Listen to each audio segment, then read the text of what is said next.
Welcome to Pittsburgh. It is cool, windy. There's a threat of rain as the Patriots are set to meet the Pittsburgh Steelers. Good afternoon, everyone. Don Criqui with Paul McGuire. Not that long ago, it was a season of Super Bowl promise for the Pittsburgh Steelers. But in their last two games, as you may know, they've been routed by a combined score of 60-16 by Denver and then Houston. The absence of Barry Foster has been a big factor. Today's is a very important game. John Jackson, their offensive tackle, one of the best players in the league for Pittsburgh, says that this is the game that this season will turn on. A win and we're back in it. A loss and we're not sure where we are, Paul. What's happened to these guys? Something I don't understand. I've never really seen it in the National Football League. 3 weeks ago, they played the Buffalo Bills and beat them 23-0. Now, we talked to both Greens and Jackson yesterday, and they said, the last two games we hadn't come down from the Bills win. Wait a minute. This is the National Football League. Bill Cowher didn't buy that when we said to him yesterday, this is what these guys are saying. He says, this is ridiculous. This team's a better football team.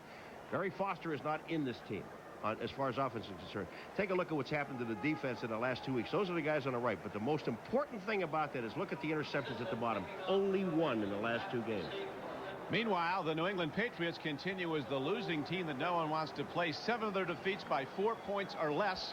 They're not a bad offensive team. They just can't close the sale and score. They can't put touchdowns on the board. They can put field goals on the board, but you take a look at the graphic about who the players are, and look at these are all players. Then the second place is New England with only 12 touchdowns. In the National Football League, you don't win with only 12 touchdowns. Downfield by the Patriots and knocked out of the end zone. And so the Steelers will start the game 1st and 10 at their 20-yard line. Scott Sisson getting off to a good start, putting a kickoff up into the wind and out of the end zone. There is a gusting wind. It could be a factor. There's the offensive line. Jackson has been absolutely outstanding at left tackle. And the Patriot coaches called Dermotty Dawson, the Steelers Pro Bowl center, the best center in football. Neil O'Donnell, third-year QB out of Maryland, starts at quarterback. Leroy Thompson's in for the injured Barry Foster. He's the key runner, Thompson. Extra wideout comes in. Mills joining Graham and the speedster Stone. Eric Green's a big target, a 285-pound tight end. O'Donnell goes to the run. This is Merrill Hodge, and he breaks it and gets to the 25-yard line. A gain of 5, almost 6 yards as we look at the Patriots on defense. Todd Collins was the tackler and inside backer. Tim Goad coming off a terrific game last week against the Jets. 9 tackles and a fumble recovery. Dwayne Saab again starting at outside backer. Maurice Hurst having a very strong year for the Patriots. A young secondary joined in the dime setup by Renee Thompson and Deion Lambert. On 2nd and 5, the Steelers go back to the run, this time to the near side, and Thompson turns it up and out. He's ahead for a Pittsburgh first down to the 32-yard line. 6-yard gain. Vincent Brown was the tackler for New England. Left guard number 67, Duval Love, coming out. He's pulling out to the outside. He gets a block upfield. Number 77, who Hasselrig, comes out and gets a block. Hodge gets a block, and they pick up the first down. This is what the Pittsburgh Steelers are going to have to do. Line up and run the ball. Something they did very well earlier in the year, particularly when they had Barry Foster in. Foster, you can't say enough about him. A year ago, he was the AFC's leading rusher with almost 1,700 yards. And he carried almost 400 times. In effect, he was the offense. This time, a straight-ahead give to Leroy Thompson. And the former Penn State running back is struck head-on by Todd Collins. Little or no gain. Bill Parcells, the beat goes on. Every week his team coming close. One thing you have to say about him, these guys have a spirit about them that they're ready to play every down for 4 quarters. There's the defensive coordinator, Al Groh, who said the Steelers give you a lot of different looks. They do a lot of different things, although they look basically the way they set up. It's a good offense. And here now is O'Donnell lofting it downfield, and he's just a little bit long to Thompson. Almost a spectacular play by Neil O'Donnell. Brings up 3rd down and 9. O'Donnell, just watch what he does here. He goes back to pass. He was looking for Green over the middle, but the rush is on, and watch it. He just spins back to the outside. When he spins outside, that's Saab number 95 that misses him, and he almost gets the ball downfield. This has been a great play. A little too far. Just a bit. So that brings up 3rd down now and 9. Extra wide receivers in the game. Ernie Mills comes in. Shotgun snap to O'Donnell, and over the middle throw, and he's not close. So O'Donnell has been troubled by tendonitis in his right elbow, his throwing arm, all season long since training camp. And then he went out with a shoulder injury in that rout loss last Sunday night at Houston. I think he was trying to get the ball to Eric Green, number 86, coming across the middle, and he never got off the line of scrimmage. Excuse me. Green and Patriots just held him, and they had double coverage on him in the middle. Someone's got to be open when you double cover the tight end. Mark Royals in to punt the ball for the Steelers. Hits it high but not too deep. Ronnie Harris takes the ball inside the 30-yard line, and Harris, making his first appearance as a New England Patriot, returns the ball to the 31-yard line. A 38-yard punt and a 1-yard return. Larry Griffin was on the tackle for the Steelers.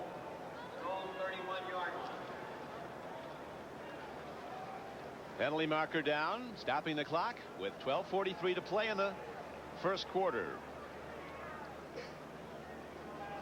Steelers 3 weeks ago with that big win, 23-0 over the Bills. It's been all downhill since. The Patriots coming off a 6-0 loss 5-yard face to the mask, Jets. 21 of the kicking team. Ron Blum making the signal against the Steelers. It is on number 21. Deion Figures, a top draft choice. Patriots have him. We come back. The secret of doing successful advertising lies in saying the same thing over and over and over again. It also helps to have a good product. It's your choice.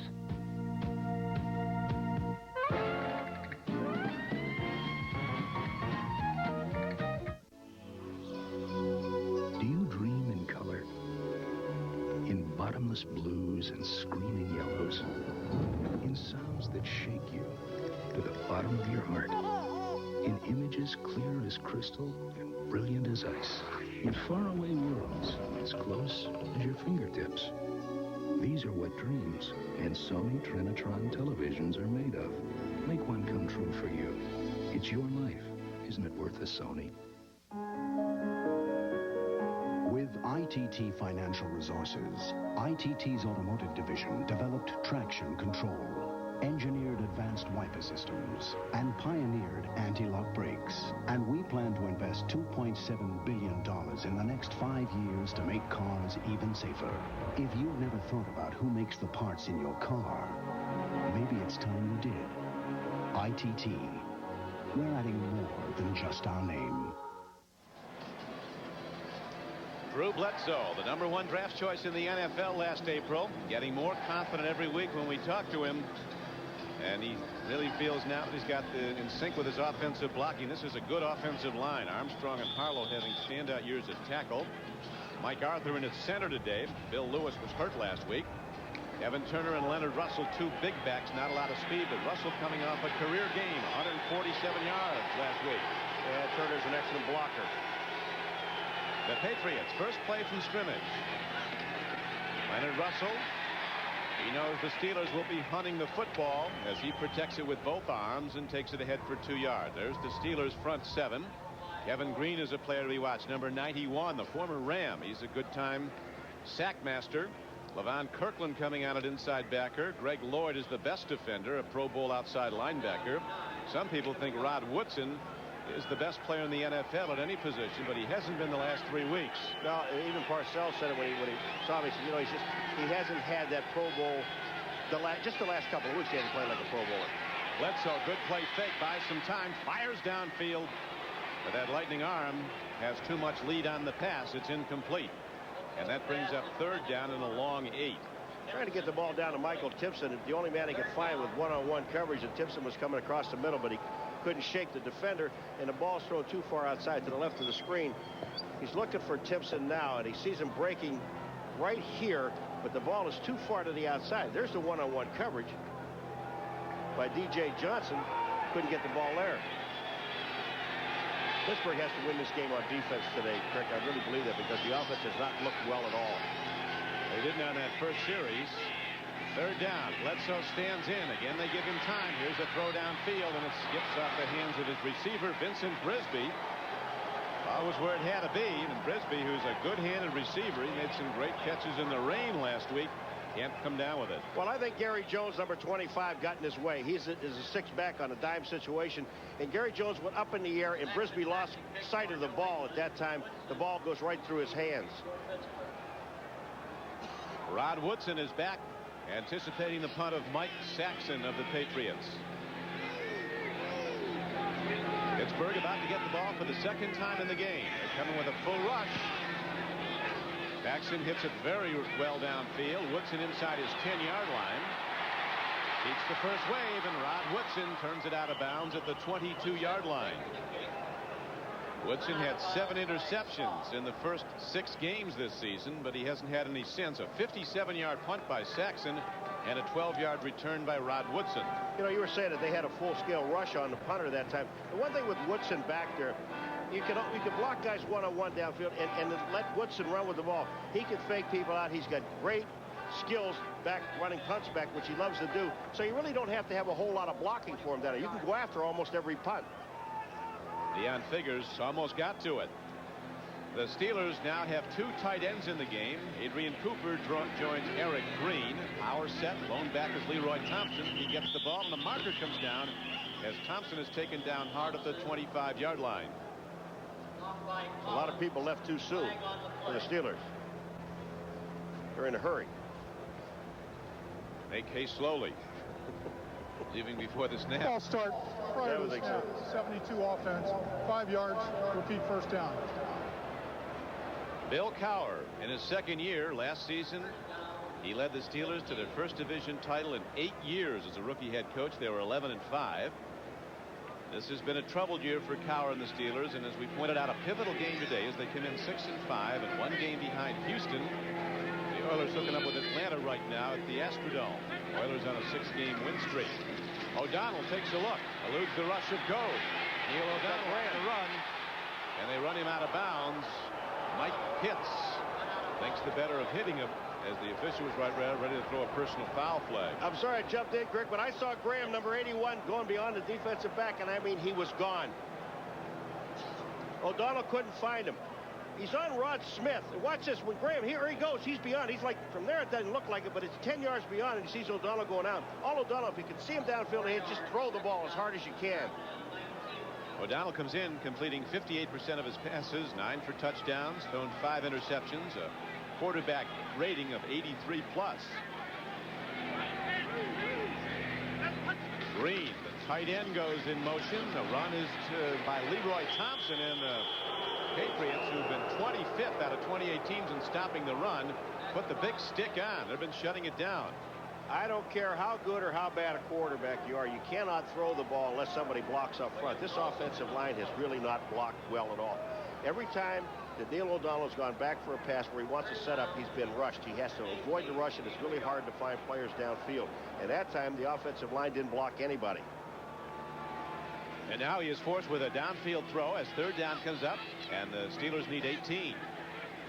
O'Donnell in a shotgun set with 3 wide receivers in the game. Green comes in motion.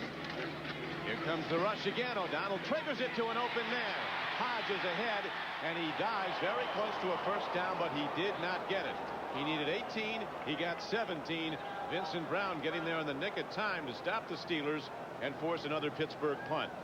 You're trying. Look, O'Donnell is trying to go downfield with the ball. He's looking. Hodge is just an outlet receiver. He sees the rush coming in. He throws to Hodge. The linebackers are really not covering on the outside. They finally get to him. Vincent Brown knocks him out of bounds and saves from getting a first down. Good play by the defense.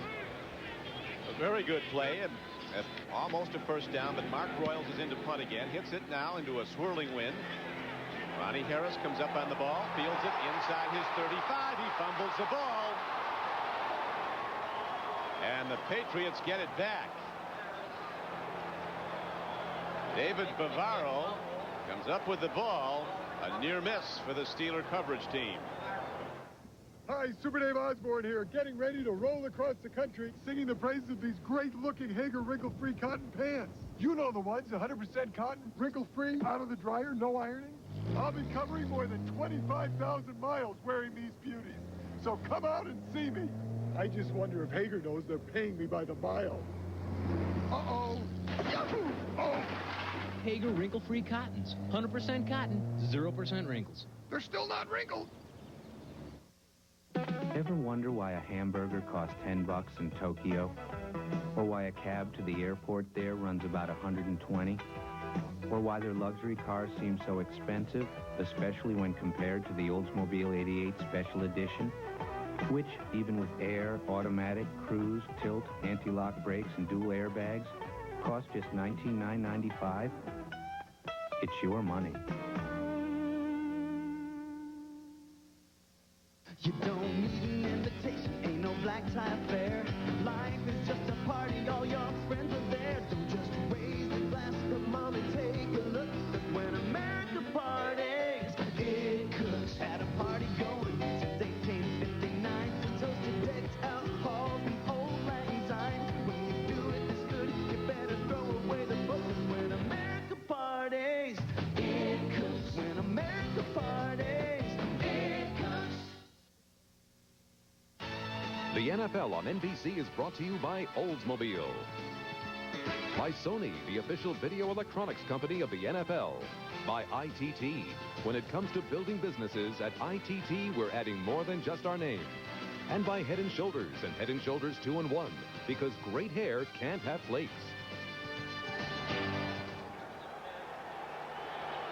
On his punt return, Ron Harris, he'll take his eye off the ball, almost to his spot. He's watching the ball, but watch, he sees Larry Griffin. Right now, he's looking at Griffin. The ball goes through his arm. You got to watch it the entire time. Navarro was there. Now back to live action into Leonard Russell as he's tripped up on a nice play by Greg Lloyd. The outside linebacker. Earlier this season, Lloyd said that this Pittsburgh defense doesn't get enough credit. And then when the Steelers started to give up a lot of points the last couple of weeks to Denver and to Houston, he said we're having too much attention placed on us. Is there a happy medium there? Avoid Lloyd. I love that big sign.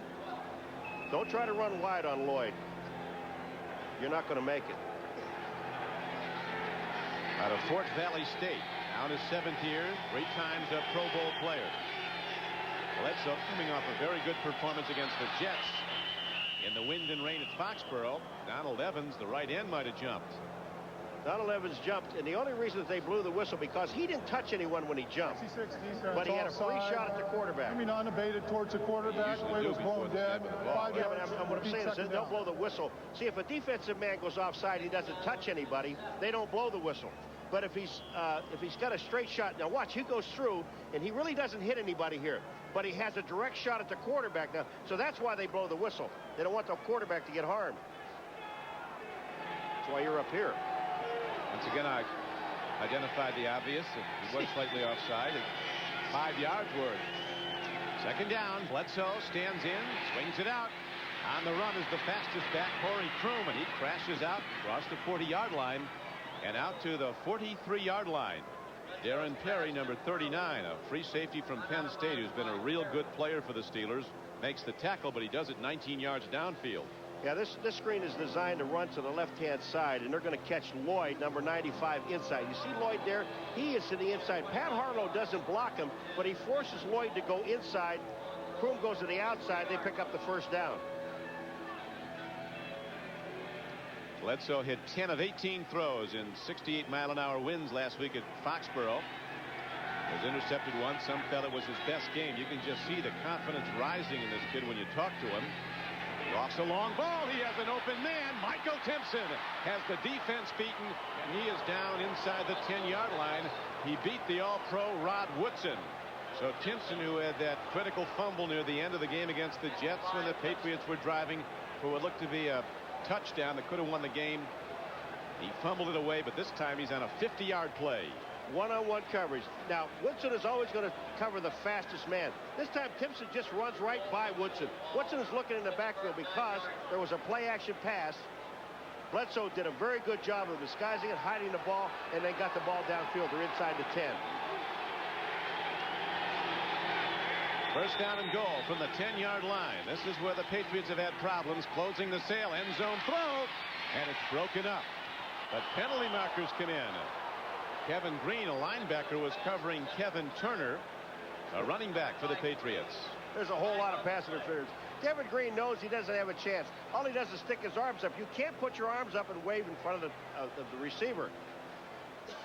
You've got to give him the right to catch the ball, or at least you can turn around and knock the ball down. But he had his back in the end zone. Ball is on the 1-yard line, 1st and goal. Here it is. Watch Green, number 91. Look at his arms. They're up and waving. He's not even making an attempt at the ball. And that's what they call. And, of course, as you well know, Paul, the Patriots have not scored a touchdown in the first quarter this season. 1st and goal from the 1. If they don't take it in from here, it's not going to happen. Bledsoe, not wanting to risk anything going wrong with this golden opportunity, calls a timeout. He goes to the sideline for some counsel. The reason for the timeout, they only had 10 men on the field. 1, 2, 3, 4, 5, 6, 7, 8, 9, 10. And this little guy down here is Barnes trying to get on the field. And he does get on, but they call timeout. You got to play with 11. I mean, he's supposed to anyway. It's legal to play with less, but not well advised. This is just the 4th play of the drive coming up now. As you see, the Steeler defense has not allowed a rushing touchdown at home this season. The Patriots, who've been troubled in recent years, as their fans know so well, have only 4 road victories in the last 4 years. They fumbled the ball. They fumbled the ball. But they got it back. They're still alive as Donald Evans gets up, swinging his fist in disgust that they didn't capitalize. Bledsoe was trying to get the ball to Leonard Russell, and it looked like he didn't have control of the ball. What Parcells was telling us yesterday. I mean, we move the ball, and then we destroy ourselves. What is it that Kevin Turner told you last week? We lose our minds. Yeah, we lose our minds. They almost lost the ball. This is like a continuing nightmare for the Patriots. They rank 14th out of 28 teams in the NFL in total offense, but they can't score touchdowns. Now it gets tougher. 2nd and goal from outside the 3. Bledsoe takes a look, buys some time, goes to the end zone, and it's caught by Ben Coates. And the New England Patriots are on the board with a touchdown as Big Ben Coates has his 5th touchdown catch of the year. And Parcells, well pleased, finally sees the Patriots close the case, make the sale. They've been pitching hard all year. Well, they have it. You know, 1 touchdown in 12 games in the first quarter of this entire year. Out on the outside is when Greg Lloyd got blocked. It allowed Bledsoe to get to the outside and have all that time to find Coates. Now Scott Sisson, who was in to try the point after. The touchdown coming with 6:47 to play in the first quarter. And Sisson knocks it through. And the underdog Patriots, a big underdog here at Three Rivers Stadium, on 5 plays go 81 yards and score the game's first points. Well, Crick, on the outside, when Bledsoe is going to roll, this is play action, almost like a bootleg to the outside. On the left-hand side of the screen, you're going to see Lloyd go, not Lloyd, I'm sorry, it was on the other side, was the blitzing linebacker on the other side of the field, didn't get upfield and couldn't get there. And once he couldn't get to the quarterback, it gave Bledsoe all the time in the world to throw the ball and find Coates. Big Ben has been silent last couple of games. He's the man that's much feared around the league. A tight end that has really come on, and everybody in the league talks about both his ability to catch the ball and to block. Parcells considers him one of his best players right now. Just his 3rd year. So the Patriots, the big play in that drive, of course, the 50-yard throw from quarterback Drew Bledsoe to Michael Timpson that set this whole thing up. And the penalty in the end zone that gave the Patriots a 1st and goal. They survive, almost fumbling it away, and now with a 7-0 lead, Sisson is ready to kick off. See how they react after scoring a touchdown in the first quarter for the first time. Well, this will be interesting to see if they build on this or if they're overwhelmed by good fortune. They're going to be tough to beat today, the New England Patriots. Here's a kick into the end zone, downing the ball, and they will now come out as the ball is down by Dwight Stone, and be 1st and 10 again for Pittsburgh at the 20-yard line. Coming up next on most of these NBC stations, it's game 2 of our NFL doubleheader. Most of you will see the Denver Broncos take on the San Diego Chargers in an AFC West showdown. Some of you will see the Kansas City Chiefs collide with the Seattle Seahawks. Check your local listings for the game in your area. An NFL doubleheader day on NBC. Right now we're at Three Rivers Stadium, 6:40 to play first quarter. The Patriots have taken a 7-0 lead on the heavily favored Steelers. O'Donnell play faking, backpedaling, swings off. And the screen pass is connected to Leroy Thompson, and he is ahead for a gain of 12 yards and a Steeler first down. You know, they were talking to yesterday, Parcells and the guys in the media saying the best center in football is DeMonte Dawson. He's the guy that makes this work. Watch 63 get out into the screen. He's on the left of your screen right here. And here comes the block. He makes the block. The screen opens up. They pick up 11 yards. This guy's all over the field. That was interesting, Paul, when he asked Parcells what makes him so good. He said his quickness. He said he absolutely amazes you where he gets to on the field to make blocks, as he just did. Now in first down, they go back to Thompson, running hard and taking hard hits, a gain of maybe a yard. Leroy Thompson is a power back, 5'11", 217. In his third year from Penn State, he comes in with just over 420 yards rushing, averaging just over 4 yards a carry. But the man who's not here today, once again, Barry Foster rushed for almost 1,700 yards last year. Well, look at, I mean, here when you see the offensive lineman trying to block, when you have too many players to block, you can't block them. One thing the Pittsburgh Steelers have to do, they have to get downfield with the ball. They've got to get these people off the line of scrimmage. They have 7 people right up on the line of scrimmage. This time they go back to the run. This time it's the veteran fullback Merrill Hodge running, and the Steeler faithful expressing some early displeasure as the offense sputters. Three River Stadium, this was a battleground in the 1970s when one of the great dynasties, maybe the best ever in the NFL, ruled pro football. The steel curtain defense that won 4 Super Bowls in 6 years. Ron Earhart there, the offensive coordinator for the Steelers, hired Bill Parcells as his linebacker coach at New England back in 1980. Parcells hired Ron as his offensive coordinator with the Giants. They were together for 9 years, including two Super Bowl winning seasons. On third down, O'Donnell steps in, lofts the ball, but he's off target. You watched a lot of tape of him, Paul, and you thought his ball was floating lately with that elbow. Well, he's trying to throw the ball to Green, who was 6'5". If Green were 6'12", he couldn't catch that ball. I'll tell you, first of all, the rush is on. It's coming from the left-hand side of the defense. And that Slade, 53, comes in. And then look where this ball is thrown. There's just no way to get there. This ball is on a rise. They've got to get the ball downfield to the wide receiver. The punt downfield by Mark Royals to Ronnie Harris, who fields it cleanly this time and then turns upfield to the 30-yard line. A 43-yard punt and a 5-yard return. The tackle by Greenport. The secret of doing successful advertising lies in saying the same thing over and over and over again. It also helps to have a good product. It's your choice.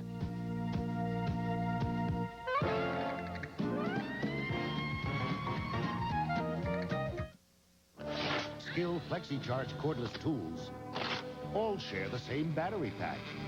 So when you need a recharge, they keep on working. The FlexiCharge interchangeable power. Bill Cowher waiting for his team to make something happen on offense as they have to punt the ball again. And the continuing mystery of Barry Foster, the injured running back, who might be unhappy about something. He continues to have his ankle problem, gets better, then it regresses. But there's one thing that might be inexcusable. That's the fact we're told he's not even here today. And that came from the PR department, the way they have not seen him so far today. But the game is sold out, so it could be home. Any of you Steeler fans out there in Pittsburgh that have a Barry Foster sighting, let us know.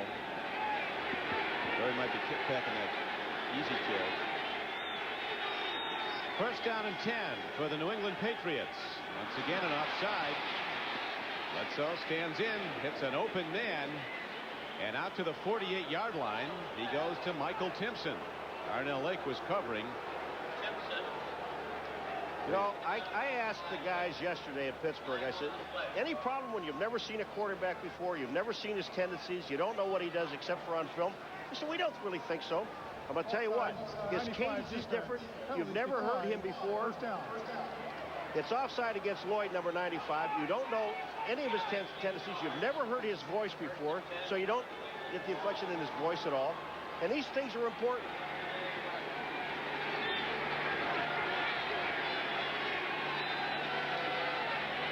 As the Patriot fans all know, Bledsoe is just 21 years old.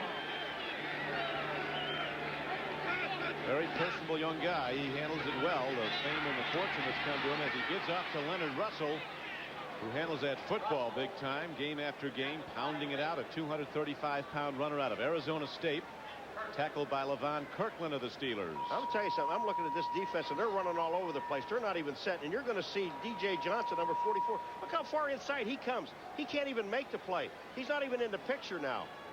6 yards, second down. The ball was advanced 6 yards downfield to the 45-yard line. There's D.J.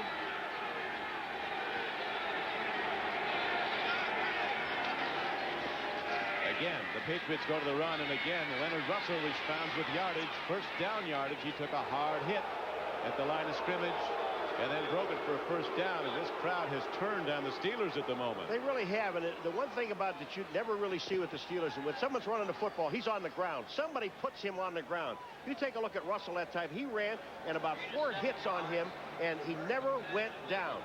Here comes Russell. Right in the screen. There's a hit there. A hit there, another hit there, and a fourth hit there by Johnson, and he just ran over him. That's what they're booing. You don't hit him, he hits you. Great flick again by Bledsoe. Another throw and a big catch by Timpson, who's having a terrific day for the Patriots. He's ahead for what appears to be a first down to the 28-yard line. And again, he caught it on Rod Woodson, who he beat for a 50-yard gain in the touchdown drive. And Rod Woodson is getting up very slowly. And you're looking at a team that when you have a quarterback with an arm like Bledsoe's, they're going to measure this and give him this much time to throw. Now, Green's going to come from the right of the screen. Nobody really blocks him, but Bledsoe just stays in there, reads it, and then Timpson goes up in the air, makes the play. Woodson makes the hit there. Look at his knee got bent underneath him. 3 catches for Timpson for 77 yards. Not bad. Including that 50-yarder. Second down. They're going to be inches short of a first down, the Patriots, with 2:38 to go in the first quarter. Michael Timpson, one of the fastest Patriots. He was a Florida track champion and ran track at Penn State. Making amends for that catch and fumble last week that could have cost the Patriots a game, but that's been the story that's unfolded so many times. The thing you have to admire, so commendable about the Patriots, every week they play every down like a playoff berth is on the line. Did something unusual going into this game. Only 12 touchdowns. They have one already in the first quarter. The first battle they had moved on the left-hand side. Looked like Eugene Chung, left guard. Chung moved, and then they chucked Chung. I mean, he moves, and he stood there, and then somebody just drilled him. 69 offense prior to the snap. 5 yards. Eugene's the man you want around when the fight starts. 300 pounds, and he's a karate expert. Yeah, watch this. He moves. Then he gets popped by Evans.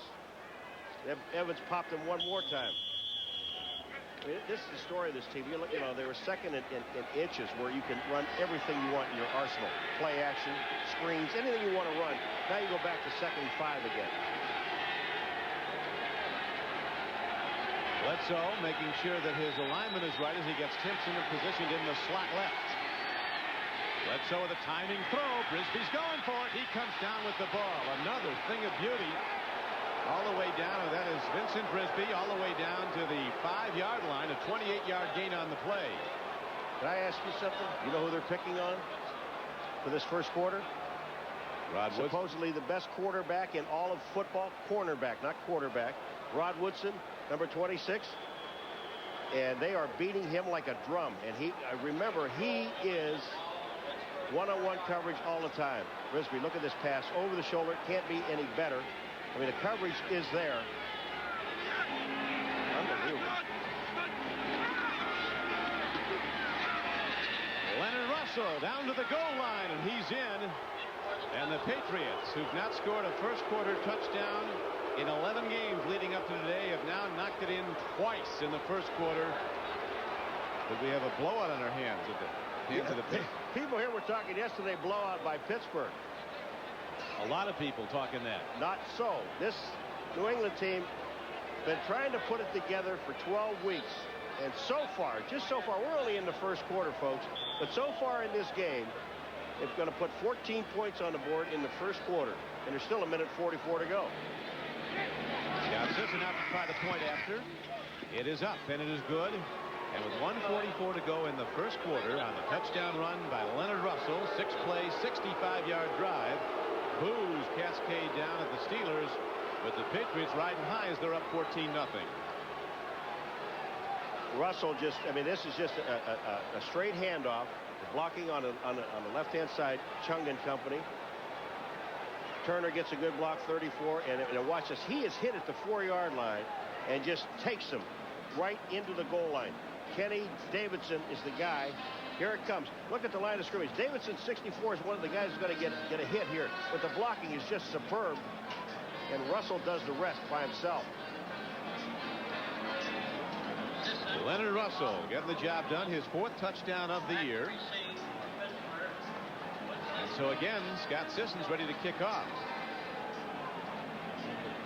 This is his 3rd kickoff of the first quarter.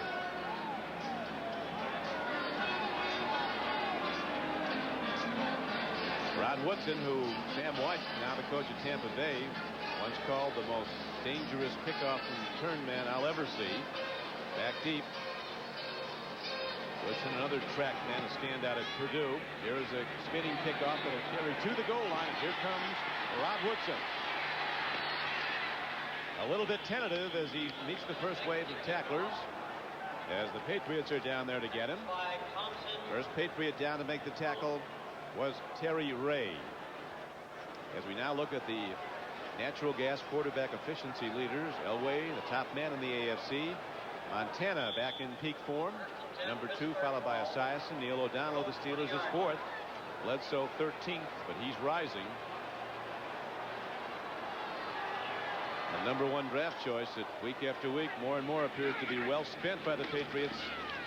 Here's a throw to the flat. Right? Leroy Thompson has the ball. He's out to about the 28-yard line. Bob Smith knocked him down.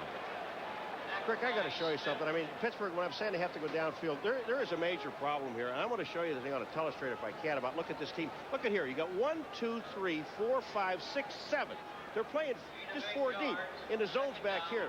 And until you get these guys, these linebackers right here and here out of here, you're not going to be able to run the football. That time the linebacker stayed in. They finally got Thompson in the flat, and the ball was thrown behind him. It wasn't a good pass. And that brings up 2nd down in about 3. Long 2. Here's the handoff. Thompson runs again. And he is close to the 30-yard line and to a 1st down. Tackled by inside backer Todd Collins of the Patriots.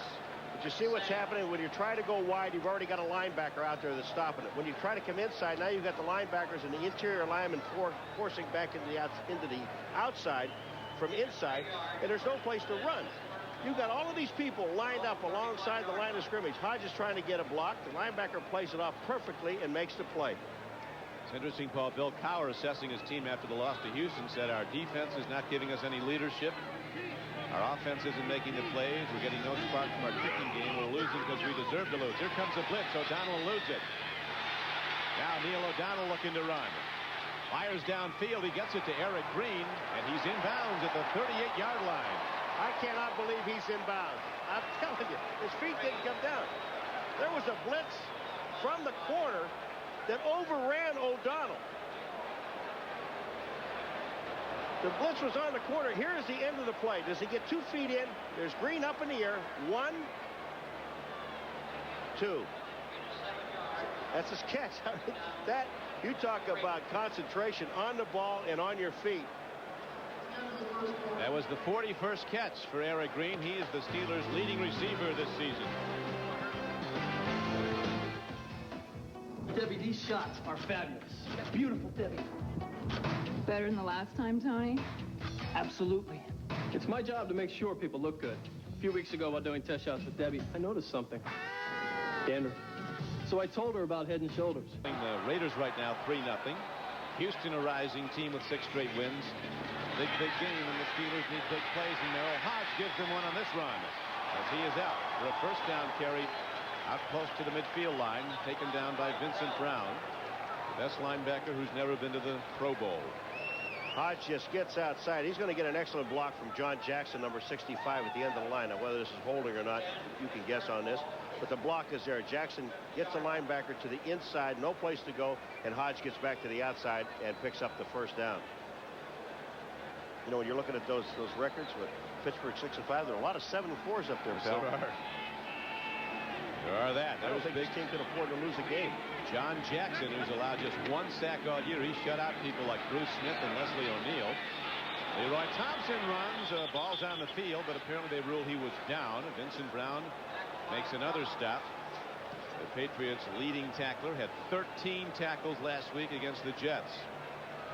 I'm telling you, the more you look at this Patriot defense, when you look at their linebackers, you got Brown, Collins, Saab, and Tippett. These guys are just hovering around the line of scrimmage from tackle to tackle. There's really no place to run. And keep saying it. You've got to get the ball downfield. You've got to throw at least one deep ball, even if it's a throwaway. Patriots looking for that turnover. They've been down in the turnover count to their opposition. Here's a good throw by O'Donnell. A 2nd down and 8 throw downfield. And it appears to be very close to a first down. We'll see where they spot the ball out of bounds. It's going to be short of the marker. Merrill Hodge was the receiver and Rod Smith was the tackler. Pittsburgh has turned the ball over 7 times in its last 2 games, both defeats, and the Steeler defense has taken the ball away just once. You have to give credit, really, when you talk about the front 7 of the New England Patriots, just give credit to the 4 guys that are back, Smith, Hurst, Brown, and Barnett. These guys are doing a great job downfield because O'Donnell can't throw the ball down there. Now he has a troubled arm, tendonitis all season long. 3rd and 2, they go to the run, and Thompson breaks it. He could go the distance, a foot race. They get him, but inside the 10-yard line, it'll be 1st and goal Steelers at the Patriots 6-yard line. A 37-yard run from scrimmage by Leroy Thompson. But what an outstanding block by Merrill Hodge. I mean, he is the guy that gets the block. Number 33, bottom of the screen. He gets the block on the outside on Saab, and that opens it up for Thompson. Then a foot race to about the 7-yard line, 6 inside the 7-yard line. That's the prettiest play of the day right here. But Hodge, there's his block. Bang. He blocks to the outside. Graham gets a good block, the wide receiver. And that falls the longest run of Leroy Thompson's career as a Steeler. Back to Thompson. This time the yards come much tougher as he is going to be stopped at about the 5-yard line. That time Saab made the play, gets away from Hodge, and makes the tackle. Forced Thompson to run outside and made the play. That brings up 2nd down and goal from the 5-yard line, just outside it. Steelers a big favorite, trailing the Patriots 14-0 in the 2nd quarter. 12 minutes to play in it. O'Donnell searches out an open man in the end zone, waiting to pull the trigger. Finally does. He's got a man. Tough ball. They wave it off. Ooh, that was close. Jeff Graham came down with the ball, but not with both feet in. That took a long time to decide. Now, did he drop the ball when he came down? That was a tough call. I mean, you get one quick look at it down there. You really do. And at full speed, Graham is there. He goes up in the air. O'Donnell had all day to throw the ball. But watch here. Here's Graham up in the air. Now, does he come down with both feet in bounds? And does he have control of the ball? One. Good no, call. sir. Great call. The official's right on top. And I'm going to tell you something. I don't really think this is 3-point land for Pittsburgh anyway. They need 7. Here's another big down coming up for the Steelers. 3rd down, they're going to call a timeout.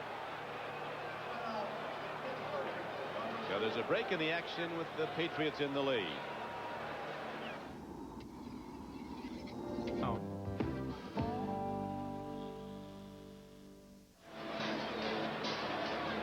The Steelers with a big opportunity now, but an important down coming up. 3rd and goal from just outside the 5. The Patriot defense has had trouble keeping people out when they get inside that red zone, the 20-yard line in. They really do. And you know, if they can shut the Steelers down here or only just give them 3 points in here, that is a victory for this team. And I'm really not surprised to see the New England Patriots come on as strong as they have. We've done them. I've done them the last 2 weeks in a row. You've done them a lot more than I have. And they're just on the verge of doing something. And you're right. Nobody wants to play this team. It'll be a blitz. This is blitzing territory. O'Donnell stands in. He's going to run for it. Lobs it up. He hits Merrill Hodge for a touchdown. Great improvisation by the quarterback, Neil O'Donnell. He's not fast with a couple of injuries. Looked like he had an open track to the end zone, faked the run, and then searched out Hodge and lofted in the ball for a touchdown. When you watch Merrill Hodge, you're going to see something here. This is what when you don't quit on it. Watch this. He never quits. Here he goes now. Now he's going to the end zone. I'm open. Stay with it. O'Donnell finds him. I mean, he is wide open. So the Steelers inch their way back into the game now with a lot of time to go here in the second quarter. 11:47 to play in it. The extra point hit up and good by the AFC's leading scorer, Gary Anderson. The man who's hit 21 of 22 field goals this year.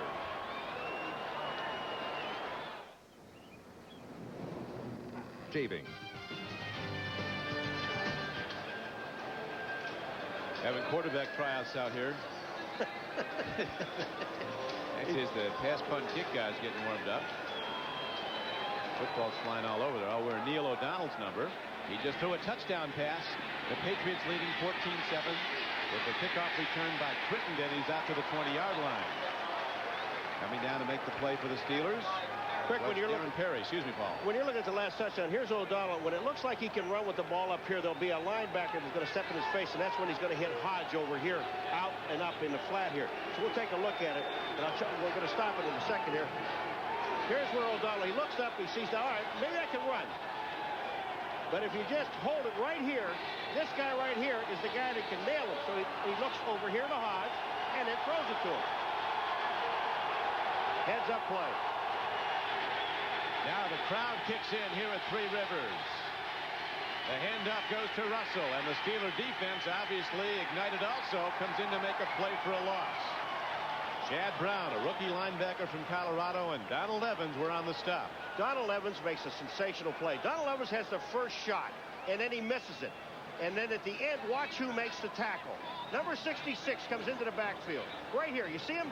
He misses. Now watch who makes the tackle. Number 66. That's staying with it. This is the defense the Steelers had before. No gain. It's second down and 10. Bledsoe goes to a draw run, and Leonard Russell, both arms on the ball, taking on a load of Steelers led by the free safety Darren Perry. And then linebacker Levon Kirkland comes in along with 4 others. But Leonard Russell's ahead for a gain out to the 28-yard line. It'll be third down and a long 2. Rick, you know, we've been watching Bledsoe, and you watch him in that first quarter throw the ball, and he's hitting Tipson, and he's hitting Brisby, and he's got all the time in the world to throw the ball. Don't go away from that. I mean, you don't have to line up and run with the Pittsburgh Steelers, especially when the secondary is open. They're having success there. Don't go away from what got you 14 points. Third down. Patriots in need of 2 yards for a first down. Bledsoe takes a look. In trouble. Walks it downfield. Not close. In fact, almost picked off. Evan Green was putting the heat on, number 91, the leading sacker for the Steelers. Yeah, but Carnell Lake makes a tremendous play on Ben Coates. They were trying to run a bootleg and get the ball to the tight end, Ben Coates, number 87. And Carnell Lake just stays with him. 37 is on the line. He hits Ben Coates there. Now, you see, here's the pressure by Green. But at the end, the guy that knocks the ball away is going to be Carnell Lake. He almost had the interception. Mike Saxon into punt. Woodson back. Saxon hits a beauty. A long spiral downfield as Woodson comes to the near sideline, loses the ball. It goes out of bounds at the 20-yard line. A 50-yard punt by Saxon with no return. Trucks are a spiritual thing. We're back at Three Rivers Stadium with the Patriots with 151 total yards to the 121 the Steelers have put up. But the passing of Bledsoe has been the difference in this 14-7 lead the Patriots hold. Now the Steelers need to go first and 10 from their 20. As Saxon has been brilliant punting the ball for the Patriots. Wing pass to Hodge running in the open field. A first down and more. All the way out to the 36-yard line. Vincent Brown with the stop for the 16-yard gain, and Dermontti Dawson makes a big block for the Steelers. You gotta love Merle Hodge. I mean, this guy, here's the screen sets up. This takes a long time, and a quarterback really has to sell it. He does here. Hodge gets outside. The blocking is outstanding. Look at Johnson, or Dermontti Dawson, I'm sorry, gets in, gets a block on Tippett, and then Hodge picks up another 4 or 5 yards because of that block. First down. Here they come.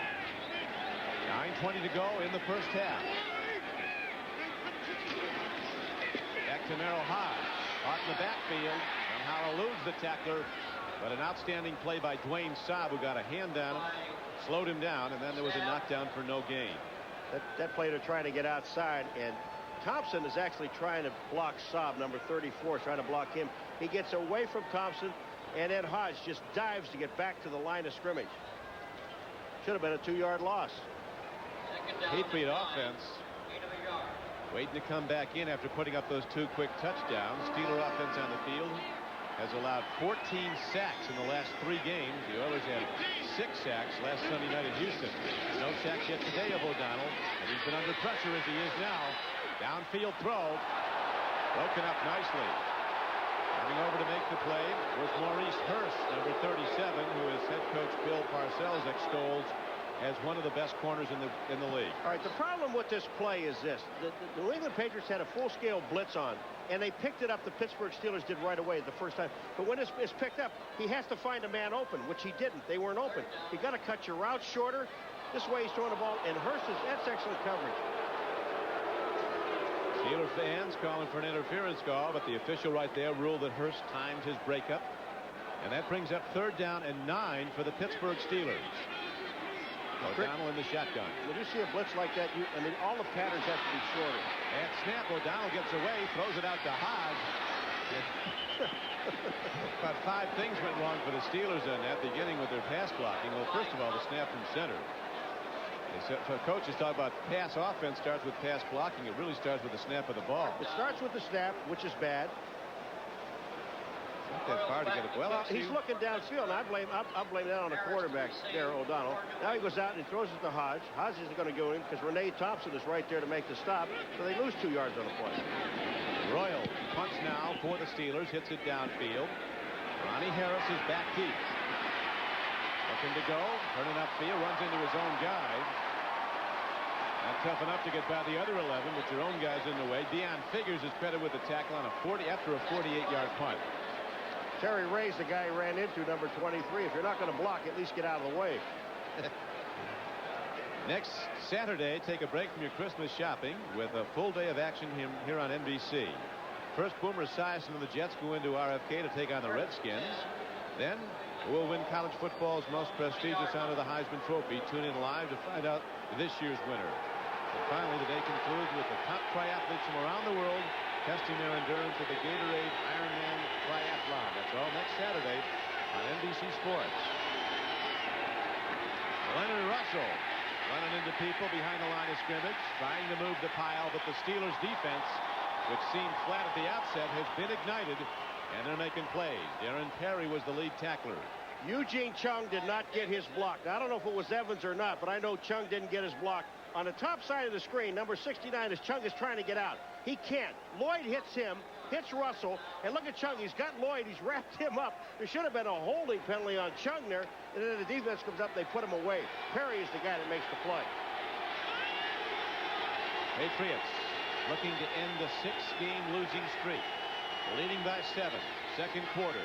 Bledsoe on 2nd down and 12. Throws up the middle. Big stick put on by Levon Kirkland, a second-year linebacker from Clemson. Sam Gash took the hit. He held on, and it'll bring up 3rd down from the 24-yard line. They need 6. Kirkland just drills Sam Gash. Kirkland looked like he was blitzing a little bit there. Here's a play, just a little short pass. Pass is there, the linebacker's there. Those type of things will make you wince a little. Well, I'll tell you what, that's one of the ways to get one of your backs killed. On a pass you want to throw back. 3rd down. Bledsoe stands in against the blitz. Pump fakes. Ball is tipped. Woodson makes the play. And the Patriots have to punt the ball with 6:17 to go in the first half. I'll tell you, it's a good thing that Woodson knocked this ball down, because Corey Kroom was on the outside, and that's who Bledsoe was trying to dump the ball to. There were no defenders out there. Woodson is on a blitz. Look at this. He fakes, pulls it down, and the ball is hit by Woodson. Knocks the ball down, but Kroom, had he gotten the ball to Kroom, he might still be running.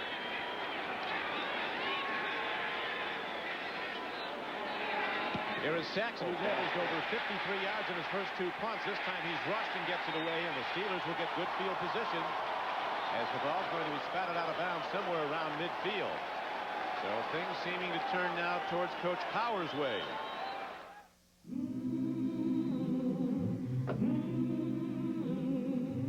From the time the game seems to be turning now towards the Steelers, and the Patriots seem to have come out of that offense that worked so well in the first quarter, Paul. I don't understand it. That series of downs, you go with 2 tight ends and 1 wide receiver. They were throwing the ball. They had 130 yards throwing the ball in the first quarter, Crick. Why stop doing what gets you 14? Now let's see what the Steelers can do as they start with good field position on the Patriots side of the field. O'Donnell play faking, fires over the middle, a low thrown ball, but well received, taken in by Dwight Stone, the fastest Steeler, scooping it in for a legitimate catch just off the turf. You know, in all fairness to O'Donnell, he has a bad shoulder, a bad elbow, and he really has not thrown a sharp pass. This ball is way down. Stone goes down to get it. He's really not thrown a good ball yet.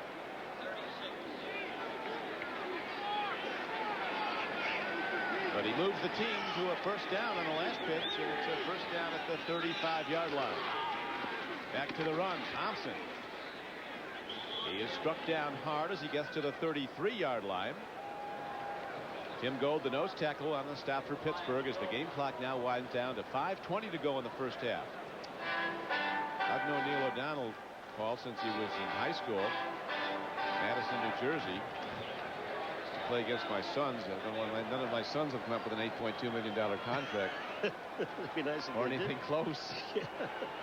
They're still professional students, aren't they? Well, they're out there seeking their fortune, some of them. O'Donnell swings it out. Merrill Hodge takes it down to the 30-yard line. O'Donnell was actually, I knew him better for basketball. He used to put in about 35 a game. He could really shoot.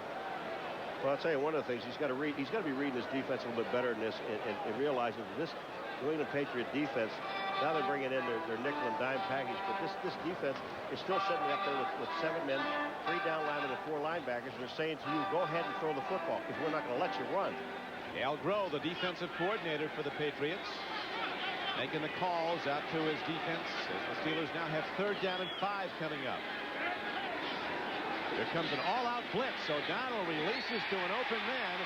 Running with the ball is Ernie Mills inside the 20-yard line. First down, Pittsburgh, a 13-yard gain. All right, this is now what happens. When you read the blitz, Mills reads the blitz and cuts off the pattern. Mills is on the top. You're going to see him come underneath. The blitz is coming. They're all there. And watch Mills cut this pattern off underneath. Here he comes. It's a short pass. It's only about a 6 or 7 yard pass play. He turns it into a 12-yard gain. You got to be able to read blitzes. The man they call Fargo, Ron Earhart, he's from Fargo, North Dakota. You see him churning inside as he watches O'Donnell drop, looks at the end zone. Here comes the heat. O'Donnell throws it away like a smart quarterback should. Nobody open, and the pass rush was coming hard. Nobody got open. Give credit to the defensive secondary of the Patriots. They were all there. O'Donnell does the smart thing. The classic example of being able to throw the ball away, but you have to throw the ball towards the line of scrimmage. You can't just dump it out to the right or out to the left. You've got to throw it downfield. I always wonder sometimes, when I'm even watching the Steeler game, and they see a play like that, and after they go to Cowher and he's smiling. I mean, I'd like to know what he's smiling about. He wasn't smiling in that last time out. No, he wasn't. Great play fake by O'Donnell. He takes a look. There's an open man. It's Merrill Hodge, and he comes down with the ball. But he's out of bounds. Almost a spectacular score for the Steelers. Maurice Hurst covered. Terrific play fake by O'Donnell. He had everybody locked. Well, he fakes the Stone. It looked like they were going to run some type of reverse. You'll see Stone come in behind him, and that holds everybody. When he does that, look at the time he has. I mean, the blocking in the line is perfect. But the problem is here, if we go back to that play, just back it up a little bit, you'll find out. Hodge is already out of bounds. He cannot come back in and catch anyway. The official throws his hat down to mark that even if Hodge got back in bounds, he couldn't catch it. 3rd down comes up for the Steelers. They have converted 3 of 7 previous third downs. They need 10. Here's O'Donnell looking to run. On the rush is Tippett. Ooh, Eric Green looking for that one-hand play. Maurice Hurst covering. Maurice Hurst thought, well, maybe I'm not going to hit him. I'll just let him go up and catch the ball, and then I'll hit him.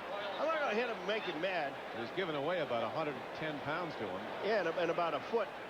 Look at this. When O'Donnell goes back, he moves up. It looked like he might have been able to run here. And he throws back, and Hurst is standing there waiting. Okay, you go ahead and catch it, and then I'll wrap my arms around it. He still couldn't get his arms around him. Eric, a very pleasant, benevolent type of fellow, but very long on his abilities. He rates himself among the very best. And he's been, as Anderson kicks a field goal, this guy has been extraordinary. He's tried 23 field goals this year. He's made 22. He's missed one. This is a guy the Buffalo Bills cut when he went 0 for 5 kicking field goals in the preseason in '82. The Steelers jumped on him, and what they got was a Hall of Fame kicker. Chuck Knox said he couldn't get the ball up high enough. He couldn't clear the line of scrimmage. Can you clear the crossbar? That's the deal. He's kicked out outdoors his whole career. A lot of wind here late in the season in Pittsburgh. Coming up, it's the Domino's Pizza NFL Live halftime report. Jim Lampley, Mike Ditka, and O.J. Simpson will bring you up to date with scores and highlights of all the action from around the league. And a look at two former Notre Dame star quarterbacks who'll go head-to-head for the first time in the NFL. Joe Montana and Rick Meyer. Meyer, the number 2 pick of the draft after Bledsoe. Anderson was born in South Africa. Gary Anderson teeing up the ball to kick it off. He played collegiately at Syracuse. Bledsoe waiting to get his crack at it. His team's 14-point lead is now down to 4. You know, we watched this Pittsburgh Steelers team offensively and defensively get a wake-up call. Anderson just hit and went down. He hit the ball and fell down. This can happen. Ronnie Harris runs it back up to the 18-yard line, and that's all. Anderson's all right. Lost his footing on the artificial turf. He came up to the ball, and he says, I'm all right. Not a bad kick. They didn't get the ball back even to the 20. Here comes Anderson. And are you ready? Nice hit, though. Hit the ball solid. Keep your eye on the ball. Yep, looking for that clump of dirt. What you want to do is start them inside their 20. They did that. Patriots will go from their 18. Anderson will be attended to. Then he's going to put some new shoes on. Leonard Russell on first down, banging into tacklers, getting ahead for a gain of about 6 or 7 yards. Now let's go to New York and to Jim Lampley. Jim? And let's take both of you sometime Buffalonians on a sentimental journey to Orchard Park to see the Bills get on the board. This 51-yard Kelly to Pete Metzelar's pass, setting up a 3-yard touchdown run by Thurman Thomas, which has given Buffalo the lead over the Raiders in the second quarter, 7-3. Buffalo has lost Andre Reed with an elbow injury. Don and Paul? Thank you, Jim. A big loss, an all-pro receiver. Ball on the field. Who's got it? Steelers look like they have it, and they do. Inside the Patriot 20-yard line. Jeff Skanina, a rookie nose tackle from Purdue, gobbles it up like a dog on a pork chop. I'm going to tell you what, you talk about self-destruct. You know, we looked at 14 points in the first quarter. Here it comes. Bledsoe never gets the ball from the quarterback. And number 90, Skanina, you see him on the left of the screen. He's actually going to end up with the ball because the ball pops out. Parcells, are you happy? I don't think so. So the good fortune the Patriots enjoyed in the first quarter when they built a surprising 14-0 lead can now quickly turn into a deficit for them with 2:18 to play, 2:39 to play in the first half. O'Donnell end around, reverse. This is Leroy Thompson running. Saab stays at home and turns it in. Wayne Saab fighting off the blocks.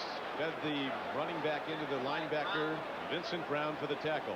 Saab makes an outstanding play because Hodge and O'Donnell are both trying to block him. He's nodding, yeah, I got both of you guys. Saab, number 95, on the outside. Here comes the reverse. He reads it. Here comes Hodge. He hits him inside. O'Donnell misses him on the outside, and Saab makes the play. He doesn't get the tackle. He makes the play. Steelers looking for a go-ahead touchdown as we're down almost to the 2-minute warning, and we are now at it. Play was not, snap wasn't off in time, so there's an official timeout on the field. It would be a huge victory for the Patriot defense if they can hold the Steelers to a field goal. This Heisman Trophy moment is brought to you by Wendy's, the best hamburgers in the business. Earl Campbell was born just outside of Tyler, Texas, one of 11 children. At the University of Texas, it took 11 men to bring him down. In his 4 years, Campbell amassed 4,443 yards. He had 21 100-yard rushing games and averaged 5.8 yards per carry. In 1977, Earl Campbell was a runaway winner of the Heisman Trophy. So, Dave, what's happening at Wendy's? We're making our new Big Bacon Classic. Really? I didn't know that. It's a whole quarter pound of fresh beef, cheese, and lots of toppings. How many? 3 big strips of bacon. How many? The new Big Bacon Classic with an order of Biggie fries and a big icy drink. You better come hungry. Who's ready for dessert? Oh, no, thank you. This is good. Wendy's, another thing to love about the holidays. Nobody's eating anything. I wonder why. The problem with cotton pants is they come out of the dryer with all these wrinkles. But hey, Hager wrinkle-free cottons are 100% cotton. They come out of the dryer wrinkle-free. And really, really hot. Oh, Hager wrinkle-free cotton. 100% cotton, 0% wrinkles. Oh, my back hurts and I had a game this afternoon, so I'm taking Advil. More doctors recommend Advil by name to relieve backaches than any other brand. With Advil, a sore back won't keep me from swinging. Numbers include today, but New England total yardage in the second quarter, 19 yards, 6 passing. They had 130 yards passing in the first quarter, and why they went away from it, I don't know. O'Donnell sends Merrill Hodge in motion. He's running to the end zone as Hodge. O'Donnell swings it out. Thompson goes up and gets it. Good burst. He's down to the 13-yard line. It'll be 3rd down and 3 or 4 from there as Gold, the quick nose tackle, moves off the block of Jamadi Dawson and makes the tackle. When you see the number of times that O'Donnell dumps it off to either Thompson or to Hodge, the reason for that is the secondary coverage of the Patriots is superb. They've just got everybody covered. There's no place to throw the ball downfield. And what's happening is and I know that the Patriots are putting 2 guys on, a linebacker and a safety. You can't believe that Eric Green is not getting open. 3rd down draw play, and Leroy Thompson rockets inside the 5-yard line. Now Merrill Hodge rockets in and gets the 1st down. It's 1st and goal for the Steelers at the 2-yard line of New England. This Jamadi Dawson, I mean, when he blocks, he opens up a hole. We're looking at the center, right in the middle of the screen. Watch his block. He comes back. He comes all the way down the line of scrimmage to make that block. You've got to be very quick in order to do that. He does it. The ball's inside the 3. Now to go with the power set here, Paul. 3 tight ends in the game. Eric Green, Adrian Cooper, and Tim Jordan. Wham block.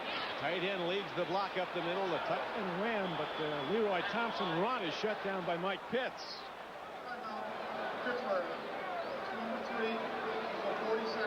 So the Steelers call a timeout, threatening to score the go-ahead TD.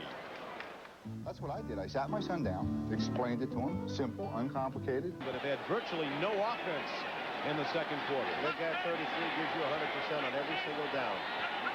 Merrill Hodge, he leads the blocking. Thompson turns up. Good D by the Patriots. A hard strike put on. Now what are the Steelers are out of timeouts. Now we have an official timeout because the Patriots are slow on piling. They have plenty of time to get the field goal team on. They have plenty of time on a 3rd down and 1 situation to throw another pass. There's a lot of time. Just be patient. They can still throw one here. He downs the ball. I don't understand that.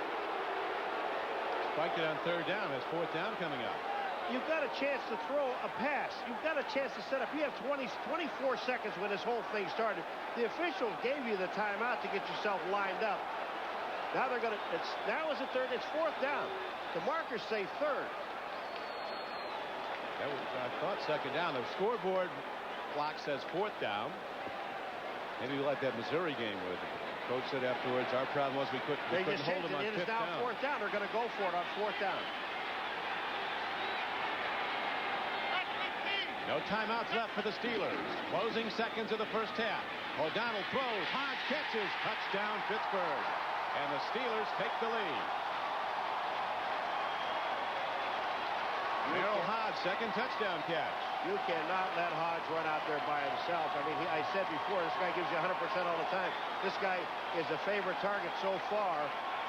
of Neil O'Donnell, and here's a guy that runs out into the flat, and really nobody went with him. You cannot let anyone run free. They had the bulky offense in there, the 3 tight ends, 2 big backs. The extra point is hit up and good by Gary Anderson, and the Pittsburgh Steelers come back with 17 unanswered points to take the lead 17-14. And as you pointed out, Paul, the Patriots had come out of their offense with Bledsoe throwing it all over the field in the first quarter. 130 yards and 6 in the second, and here comes Hodge out to the outside. Take a look at it. There's nobody there, really. I mean, you just can't. Corwin Brown is backing up in the end zone. You've got to stop him from getting in the end zone. You've got to play Hodge. So they got all the big guys in there. You got all the tight ends. They're standing there blocking. They only have two or three guys out in the pattern. There's actually 3 guys, 2 tight ends and Hodge out in the pattern. Hodge doesn't catch a lot of balls. He had only 15 receptions coming into this game this season. But as you know, he's got 2 today for touchdowns, both helping the Steelers take the lead. Merrill Hodge is a veteran out of Idaho State, a very reliable guy, drafted way down. As you pointed out, Paul, an excellent blocker. Is averaging 4.6 a rush. He hasn't carried that much this year. Had only 115 yards rushing coming into the game.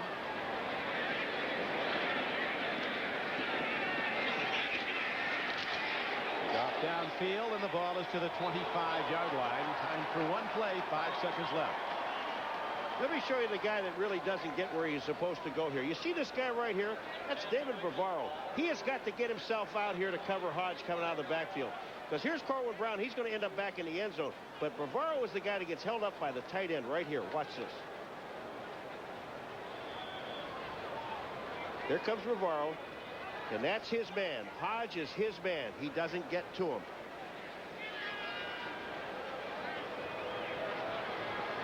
Al Grove counseling some of his defenders as the Patriots, not wanting to risk a downfield throw and a possible interception return, go to the locker room. Seeing the game turn on them after leading 14-0, they now go to the locker room trailing the Steelers 17-14. Now these messages from the NFL. This is Pittsburgh, where the out. Stay with us.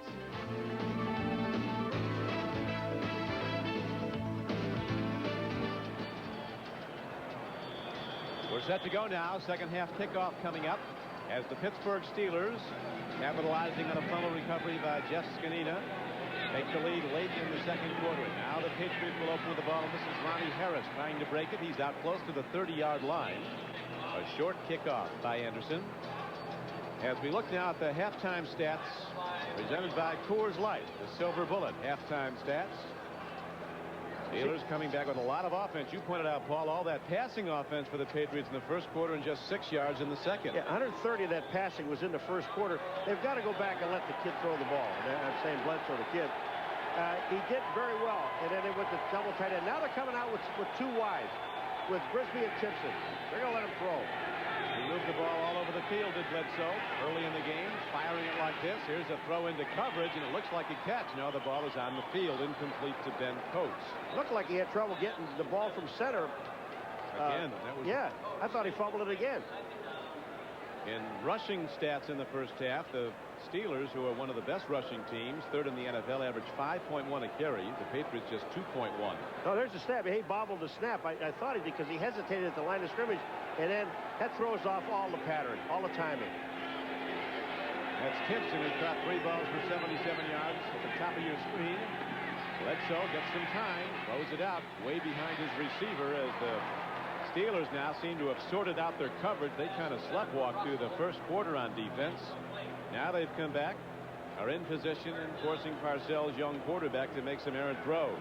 Well, they've got Kroom in the backfield now, and they're going to go with 3 wideouts. But I like it. Even once it's successful, the first 2 plays were pass plays. That's okay.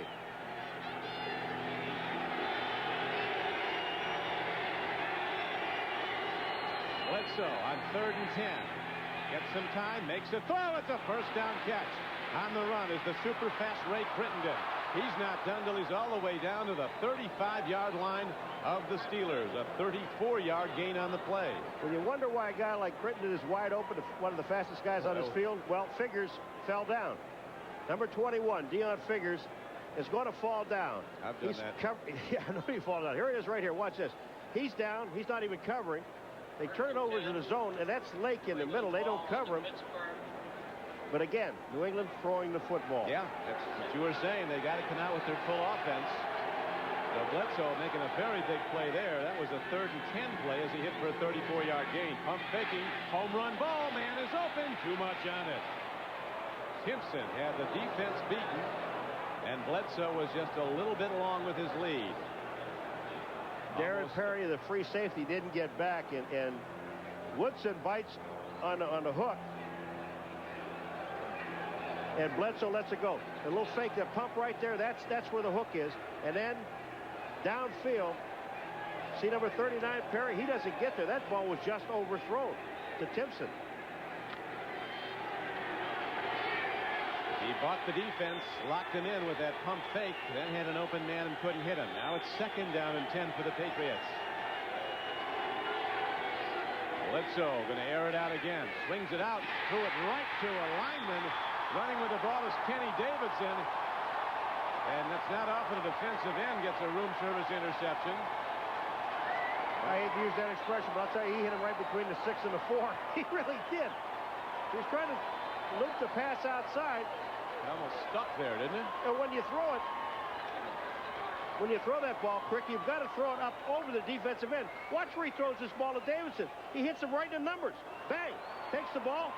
Excellent catch. They may move the offense. Yeah, usually those guys can't catch it if you throw them a free lunch, but here good hands by Davidson. Oh, he just puts it right there, and Davidson makes the catch. Pittsburgh on a roll again. Steelers start their first possession of the second half from midfield. Merrill Hodge knocked down at the 49-yard line. Hodge having a career game as a receiver. He came in with only 15 catches through 11 games. He has 7 catches in the first half today, 2 for touchdowns. That was a terrible looking play. I never thought he had it at first. He ran back and handed the ball to Hodge and nobody blocked. No gain. That makes it 2nd down and 10. Bears have moved out in front 17-7 on Green Bay.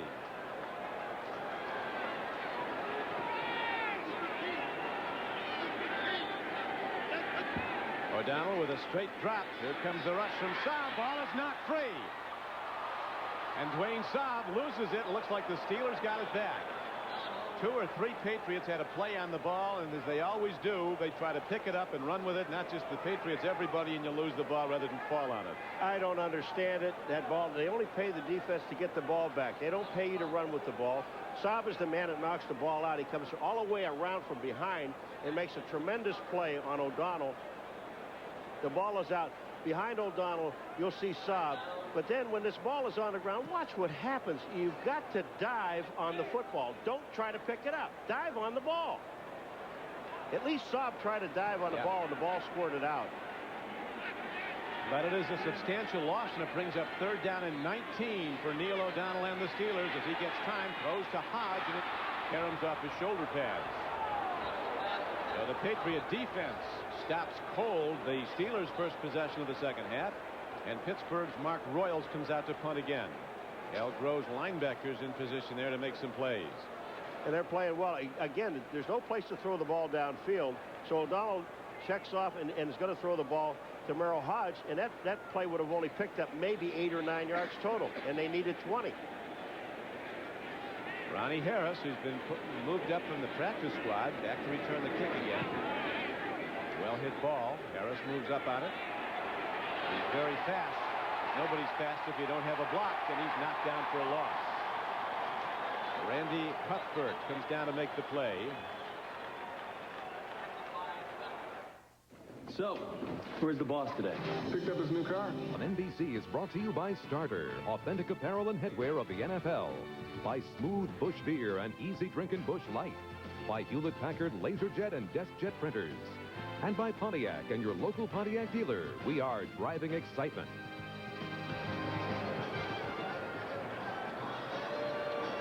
Back to Three River Stadium. The Patriots have turned the ball over twice in this game. The Steelers have turned it over not at all. The Patriot defense rose up there and kept the Steelers from capitalizing on the interception. Up through Bledsoe, the Patriots' last possession. Now New England goes 1st and 10 from their 20. Leonard Russell makes it happen. Splits 2 tacklers at the line of scrimmage and moves ahead for a gain of over 7 yards. Donald Evans finally brought him down, along with Kenny Davidson, the man who intercepted the ball in the Patriots' last possession. We're talking about Pat Harlow, number 77, the offensive lineman. Shula says he thinks he's the best tackler in football. He's out there blocking on Davidson, screening him out. Davidson doesn't really get to the play until at the end. Good block. 2nd and 2. Back to the run. Here comes Russell. Turns the corner. And he is very close to a first down. They'll spot him out of bounds ahead for a first down for New England. Ball positioned at the 29-yard line. D.J. Johnson ran him out of bounds. I thought Kevin Turner was in motion. Kevin Turner, the fullback, comes up to the line of scrimmage. Now, you can run along the line of scrimmage, but you cannot turn up. And before that ball was snapped, Turner was facing upfield on the block. To the right-hand side of the screen, well, it's hard to see him right here, but he's blocking on Lloyd. Lloyd it pushes him to the outside and goes inside. But when you're going in motion, you've got to stay along the line of scrimmage. You can't turn it up until the ball snaps. Get there just in time. Get the first down. Now Bledsoe with a play fake. Swings it out. Gets a man. Not much of a gain, though, as the coverage is right there. Kevin Green is up quickly to make the tackle on Kevin Turner. The Steeler defense gave up very few big plays early in the season. They gave up a 66-yard touchdown play to Houston last Sunday night. Warren Moon to Haywood Jeffries. And they gave up a 50-yarder to Michael Timpson today. Not a touchdown, but it set up a score for New England. This defense really has not played. The defensive line in the last couple of weeks has not played up to par. Whole team has been down. The defense missing its usual fire. Here's a throw and almost a catch on a low thrown ball. Timpson going after the ball. Carnell Lake covering. And the game clock is down to 10:38 to play in the 3rd quarter. The Steelers leading as they did at the half, 17-14. Well, now you see they're in his face, in Bledsoe's face, and he throws the ball down and away. Timpson almost makes a great catch. The ball was low, but he got both hands on it. Could have caught it. Bledsoe's thrown the ball 18 times. Has completed 9 for 172 yards. 1 touchdown, 1 interception. They'll be putting it up here. It is 3rd down, and the Patriots need 7. Steelers align their blitzers. It could be coming. They back off, go with a 4-man rush. Downfield throw. It's short of the mark. Timpson was open at the 45-yard line as he pounds the turf. Wide open, but under duress. Quarterback Drew Bledsoe couldn't get the ball to him. Donald Evans was right in his face, and he was coming hard, and Bledsoe never got enough on the ball to get it to his receiver. Jackson back to kick. John Jackson said before the game that when we got behind against Houston, we just lost our composure and couldn't pull it back together.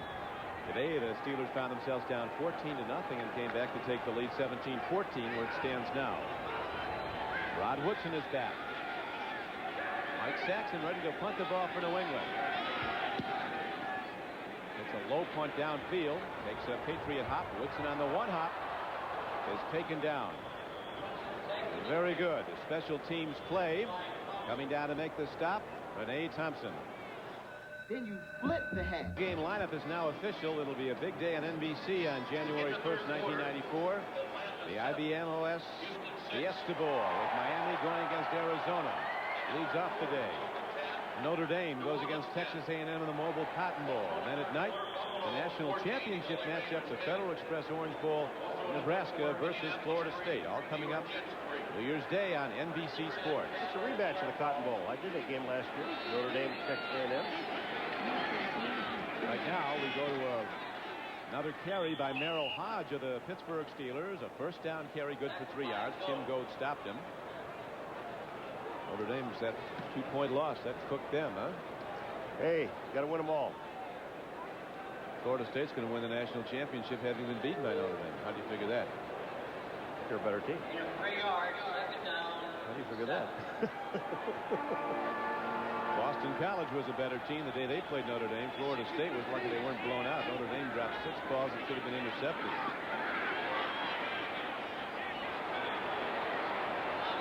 Merrill Hodge was the intended receiver. It's incomplete.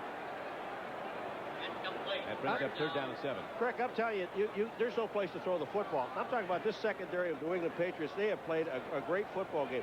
You watch all of these guys down here, and you watch the areas that these people are in, and the linebackers will be dropping off back out this way and this way, and there's absolutely no place to throw the football. When O'Donnell goes back to throw, look at every single, if you hold it right there, guys, everybody's covered.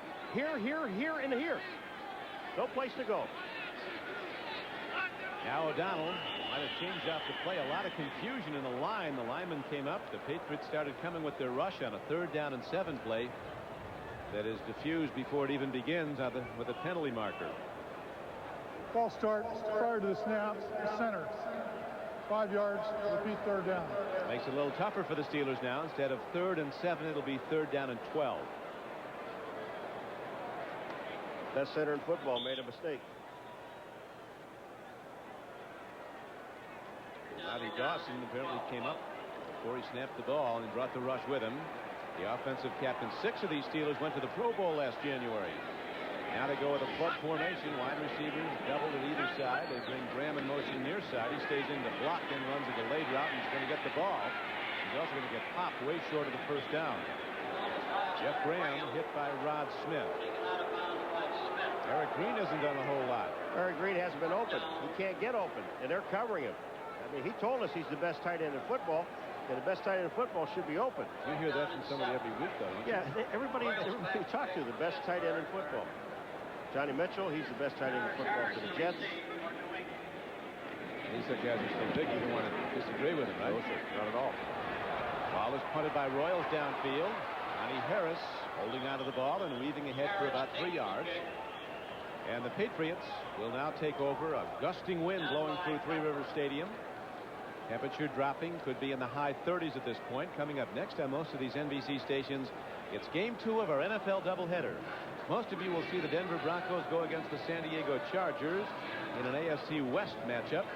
Some of you will see the Kansas City Chiefs go against the Seahawks at Seattle. Check your local listings for the game in your area. Old Glory straight out, not like it was at Foxborough last week, where gale force winds were hitting the register about 70 mph. Bledsoe dropping the throw, but there's a marker down before the snap of the ball. Pat Harlow is moving. You know, every time we talk about a guy, how good they are, or how good someone says they are. Snap, 77 offense. 5 yards, repeat 1st down. Best tackle football. He had the best center just screw up on one end. He got the best tackle that did it on this end. 1st down. Once you're set, you can't move in the offensive line. The worst of times continuing for the Patriots, a 1-10 record, 6 straight defeats. And every week the Patriots come close to victory only to have it denied. They have a long way to go in this one, down by just 3 points after leading by 14. We have 8:26 to play in the 3rd quarter. I think they want some more time either on the clock or taken off the clock. Ron Blum's going to make sure it's correct as Please the set Packers the have game now edged clock closer to the Bears. It's 17-10 Chicago.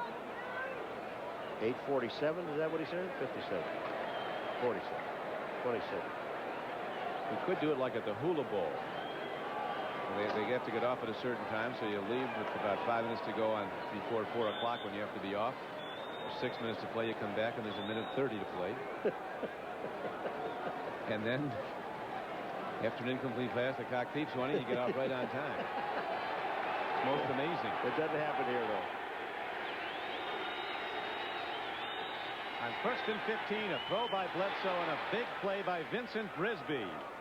As he goes up, takes the shot, comes down with the ball. D.J. Johnson popped him. But sure-handed Vincent Brisby comes up with a 1st down catch. Now there's going to be short of the 1st down. It'll bring up 2nd down and about 3. That was on a 1st and 15 play. Well, Brisby, this ball is thrown right where it has to be thrown, up in the air. Brisby catches it, and then D.J. Johnson knocks him down.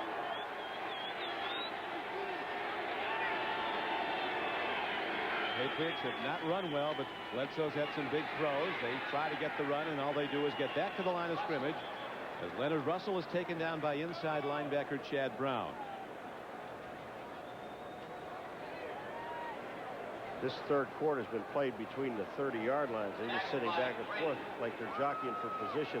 And again, you got to let the young man go back and throw the ball. You're 1 and 10, and it's obvious that he does have a strong arm, Rick, and giving him some protection back there. And the Pittsburgh Steelers are only rushing really 4 people, and they're not blitzing. He hit Timpson for a 50-yarder in the first half. Led to a touchdown. He missed an open man. In the second quarter, he's going to be throwing deep before long. Right now, a timing throw near sideline, and Brisby is separated from the ball. And a big hit by D.J. Johnson. What Bledsoe did is he read single coverage on both sides. So what he did is he called an audible, read single coverage, and he's going to throw it to the outside. But D.J. Johnson makes an outstanding play. Ball's there, hits the ball out. Brisby was bobbling the ball, but Johnson hit him. Never had a chance to catch the ball. They're going to punt. Brings Mike Saxon back out onto the field, and Rod Woodson to return it. Saxon with another good punt. Woodson's going to let it hit. Patriots got a hand on it. I don't know if the officials saw it. They touched the ball back upfield, it looked like. Didn't it? I know Woodson got out of the way. I don't know if the Patriots got it or not, but Woodson did. We'll look when we get back. Okay. First and 10, Pittsburgh ball. Steelers get the ball, but they had the long field to go.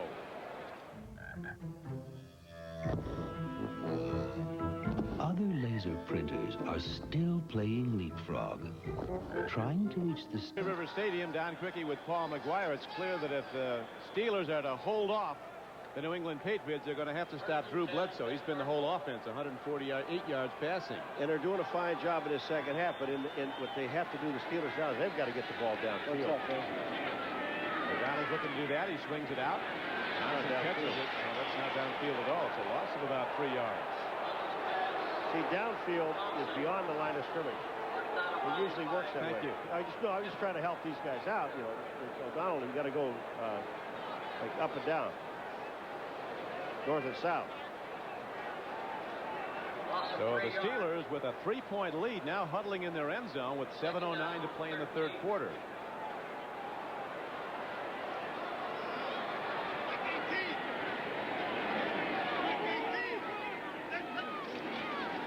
Second down run by Thompson, and there's nothing there. Bill Parcells likes to say, all those running backs are the same if there's no gap to go to. And the linebacker shot the gap, gave Leroy Thompson nothing to look for. And again, the Pittsburgh Steelers really have not done anything to get the New England Patriots out of that 7-man front that they have. They have 3 down linemen and 4 linebackers, and they're just sitting in there waiting on these guys. And it's very difficult to run when the defensive guys are all taking a gap. Leroy Thompson with 13 carries for 61 yards, and here's a big rush, and the ball is up for grabs, and it's incomplete. As trying to avert a sack, Neil O'Donnell lofted a ball that was up for everybody to take a shot at, and the closest to it when it hit the ground was a New England Patriot. Well, I'll tell you, they were just coming that time, and Pitts was there. They just drilled Neil O'Donnell. I mean, he's looking. This comes from his backside. Watch this. He's looking, and there is the hit. That was Brent Williams, number 96, that gets in and makes the play. From the end zone, the ball is punted by Mark Royals, and well hit downfield. Ronnie Harris will run it back, though, from his 43. Across midfield, Harris is inside and down to the 40-yard line of the Steelers. And that's where the Patriots will go on offense. First down and 10 with 6:05 to play in the third quarter. Drew Bledsoe ready to come out after a 51-yard punt by Royals and a 15-yard return by Harris of the Patriots. First and 10, New England ball. I mean, the Pittsburgh Steelers offense, they're just letting the Patriots get back into this ball game. They're only down by 3, and the Patriots have not been able to move the ball. Now, you're on this side of the 50. They know that they've been throwing the football. They're going with... he's going to go deep soon here, Paul. Oh, he has to. He's going to let it go all the way very soon. Drew Bledsoe taking the drop, looking deep, over the middle. And he throws to Timpson, and the coverage was excellent. LaVon Kirkland was on the defense, as was Chad Brown. The Pittsburgh greatness of the 70s was built on a couple of drafts. They finished with terrible records 2 straight years, but they got Joe Green and Terry Bradshaw. Bradshaw couldn't get arrested really for the first 3 years, and quarterback 4 Super Bowl winners. Bledsoe looks like a star in his first year. This guy gets time to throw. It's going to happen. There's a pitch and a catch. Ben Coates, first down connection. As again, Bledsoe snaps off that fastball, that tight spiral, right between 2 defenders for a 14-yard gain. Boy, does he get this thing there in a hurry. When he has time to throw, he being Bledsoe, watch him. He's looking at Coates, the tight end. He's got him all the way. There's just no chance for the linebackers to get there. Coates picks up the first down.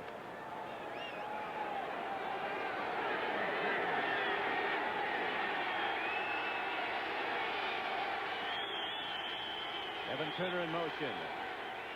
Play faking. There's a throw. Whoa, almost a pick by Rod Woodson. He's made a couple like that this year right off the turf.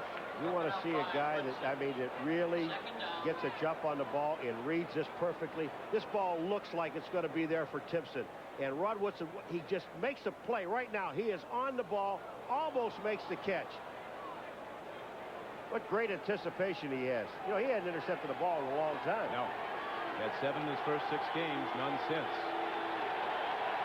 Not only 4 times a Pro Bowl selection, 4 times an All-Pro player. 2nd and 10, and Leonard Russell finds a wave of black and yellow to take him down for no gain. So now Bledsoe is forced to throw on 3rd down and 11. A couple of things that happen when you're throwing the football. Now you got the defense sitting back and they're thinking, well, if he's going to throw, we're just going to tee off and go. Then you try to run a play and you run right into the teeth of the defense because these guys are taking a gap and they're coming. If you're going to run the ball, Crick, run it outside. Get some motion to the outside. One of the problems with the Patriot running game is that lack of speed, although Russell ran very well to the outside last week against the Jets. Patriots have converted only 1 of 6 previous 3rd downs. Bledsoe screens it over the middle. Froome running hard. He's got a first down. He's inside the 20-yard line.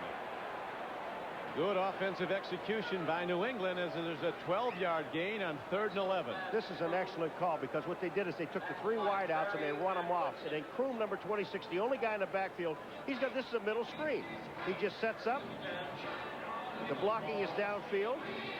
He gets a good block downfield by Mike Arthur, the center, and they pick up the first down. Of course, Mike Arthur was also beyond the line of scrimmage. Doesn't count, does it? Illegal only if you're caught, right? That's right. Now the Patriots align with a power set. Double tight ends. Russell taking on people. Hard to bring down, but when they do bring him down, it's for a loss. Back to the 17-yard line. And a penalty marker comes in. Darren Perry, what a great move he made. I mean, he comes up and just makes the hit on Russell. He doesn't bring him down, but he slows him down. Might have Donald Evans here, Paul, on a personal foul.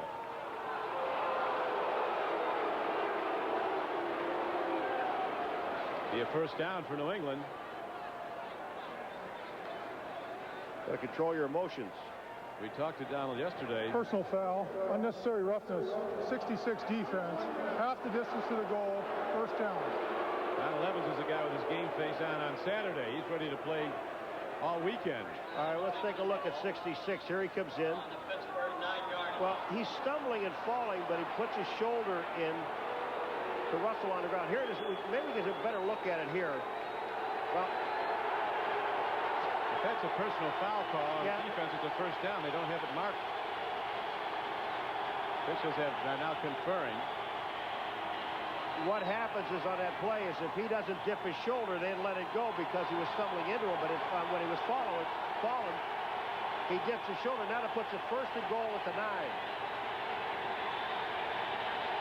Now they do mark it. It's 1st and goal at the 9-yard line. And that replay, it didn't look intentional, but the personal foul call was made as the fans kick in. Bledsoe takes a look. He throws. Leonard Russell, who doesn't catch many, gets it down close to the 5-yard line. D.J. Johnson and Greg Lloyd were both there. Greg Lloyd was both there to make the play. He picked up about 4 yards on the play. One thing the Patriots, obviously would love to score a touchdown. There's no question about that. But they want to at least come away with 3. This way you tell everybody, hold on to the ball. Marv Cook comes into the game. He might be the guy they're going to. 2nd and goal from the 6. Bledsoe stands in, takes a look, fires to the end zone. The ball is tipped away. Rod Woodson comes over to knock it away as Coates tried to come down with it. They had 2 tight ends aligned to the right.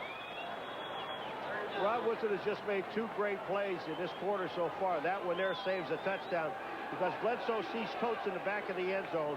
And then Woodson, this is not his man, but he makes a move back onto the ball and knocks the ball away. See, Coates' feet comes down. They come down in bounds. And look at this. Coates is up in the air. Woodson knocks it away. Outstanding.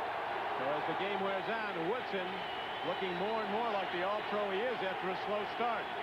He was beaten twice in the first quarter. Bledsoe looks. Not much happening. Here comes the rush. He throws. It's intercepted. Carnell Lake.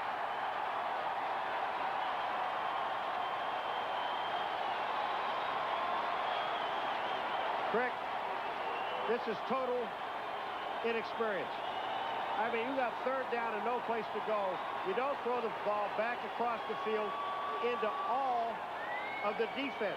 And Lake was there. We're watching Parcells during this play. And this will speak for itself.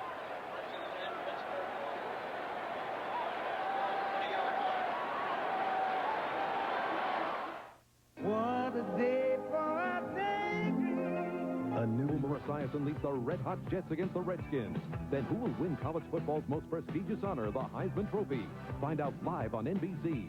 Followed by the most demanding test of human endurance, the Gatorade Ironman Triathlon. An early Christmas gift next Saturday on NBC.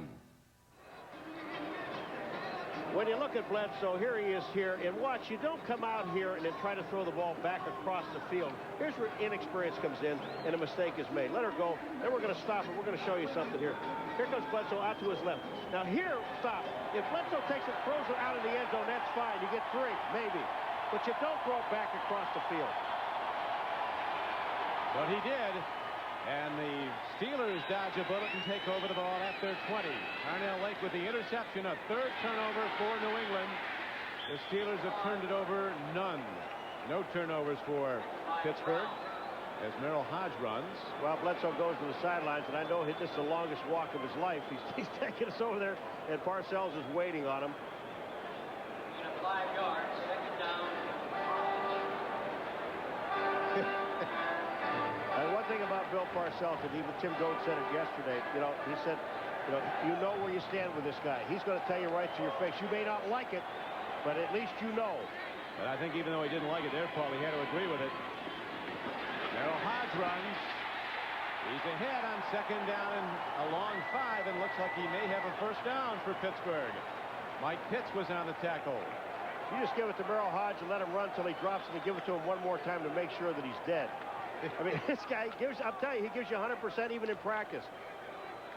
There's nothing flashy about number 33, except that he gets the job done. Not only running with the ball, catching the ball, but also blocking.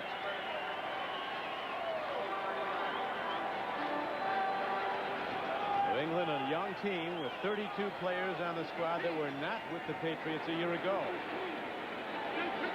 Defense has played a good game for New England. They have to come up with plays now. They need a turnover, and there's the experience factor as Neil O'Donnell finds time running out. He unloads to the bench of the Patriots, just throwing it away. But there's a penalty marker down, and the Patriots are signaling it's a holding call against Pittsburgh.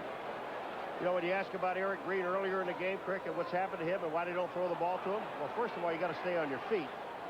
And you got to stay on when you're coming downfield. And I'm going to show you something here. Hold on just a second, boys and girls. This guy right here on the end of the line is number 86 is Green. Watch what happens when he comes off the line of scrimmage. Here comes Green. Here comes Green. He's down. 35. Tough time to get up. And he's covered. There was a holding call anyway, so it wouldn't have made any difference. Adrian Cooper's called for an illegal block, and Adrian's coming over to hear about that as he's taken out of the game. And that brings up 1st down and 20 now. Steelers awful tough to beat here at Three Rivers. They've won 14 of their last 16 home games here. O'Donnell looks. He's in trouble. Somehow eludes a sack. And finally, he goes down back at the 10-yard line. He had Dwight Stone wide open and didn't throw him the football. And I know he saw him. And it's got to be his arm. Oh. I don't believe he can get it there. I'm telling you, I don't think he can get the ball there. Because Stone went across the middle. He was wide open for about 15 yards. In the middle of the field, you'll see number 20 come into the picture. Right here. And he's looking at him. See Stone up at the top? He's open, Crick, and he never throws the ball to him. I got to believe that arm is bothering him a lot more than he's saying. 6 sacks given up by the Steelers on Sunday night. The Oilers 3 today so far to the Patriots. Hodge turns wide. And Rod Smith comes up to shut down the run. There's one thing about the Pittsburgh Steelers fans. They'll let you know how they feel. They're like Parcells. They don't hold anything back. They booed in the first quarter. Then the second quarter, the Steelers came back and they cheered like crazy. Now, they're in the third quarter. I guess 1 and 3 are the booing quarters, 2 and 4 are the ones they cheer. The Atlanta Falcons giving the Steelers some help right now as they are beating division leader Houston 14-6 in the third quarter at the Astrodome. We'll be back after these messages from your local station. That's the end of 3 quarters.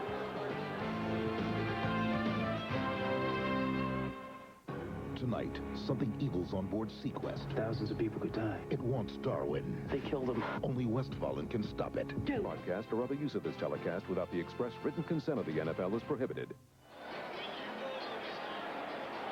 We're back. Don Criqui with Paul McGuire at Three Rivers Stadium in Pittsburgh.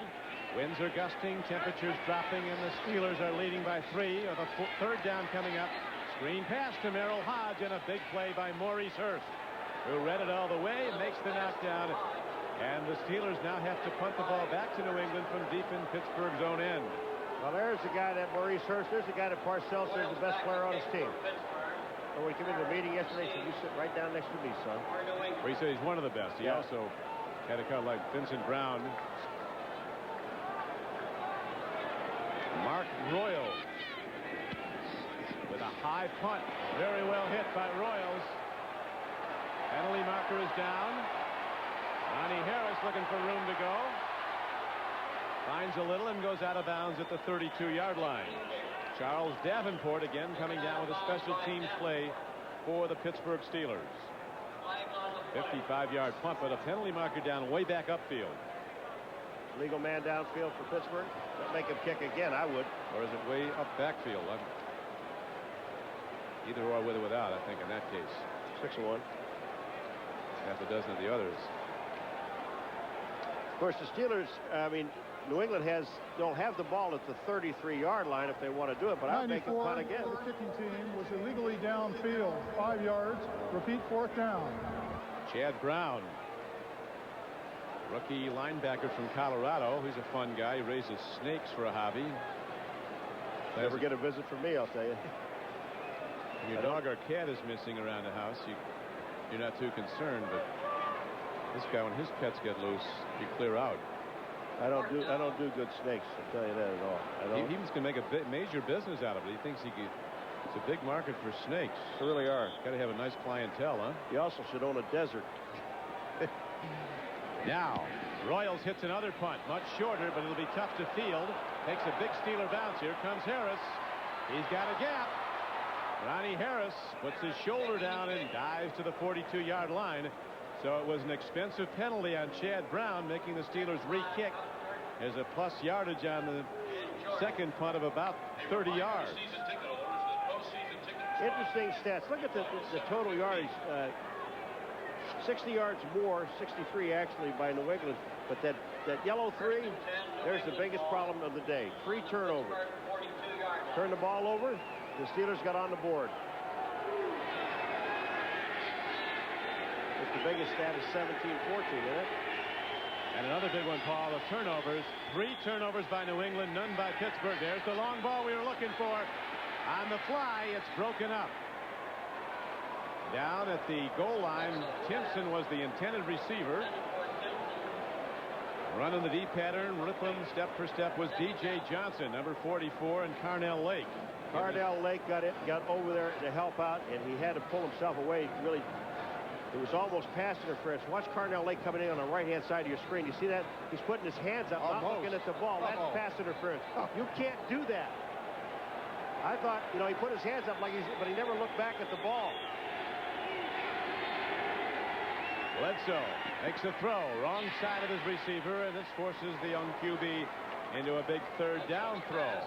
Third down and 10 coming up early in the fourth quarter. Rick, this is all timing stuff, and you know, he's learning, and you know, all these things are new to him. He's seeing different things happening. This ball, if it's thrown out in front, might have been caught, but it was thrown behind with really no chance to catch the ball, and that was one-on-one coverage by Rod Woodson. Steelers front four, digging in. They'll be coming hard on third down and 10. Bledsoe stands in, takes a look. Timpson has the ball tipped away. And then almost intercepted, and it is ruled an interception on a tip ball. A huge defensive play by the Steelers. It looked like the man who came up with it was Gary Jones, number 25, a fourth turnover. I can't believe that this ball, I mean, we got to see this from the ground. This ball was absolutely, first of all, D.J. Johnson is the guy that makes the play. He knocks the ball away. It looks like it's open. The ball goes up in the air. All right, here's Gary Jones. Look at this. The ball comes down. Does it hit the ground? Yes, that's not an interception. I'm sorry, folks. I mean, it's a great effort, but it's not an interception. That's two plays that have gone against the Patriots. A clear interference at the goal line wasn't called.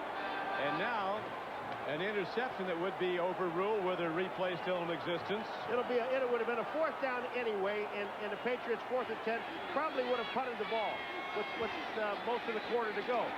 Probably don't count, though. Here is a good run by Leroy Thompson as he was shut off in the backfield, then got ahead for about 4 yards. Let's take one more look at the play now. This is Gary Jones, number 25. Watch the ball hits the ground. There's an official right there. The ball is on the ground. Sorry.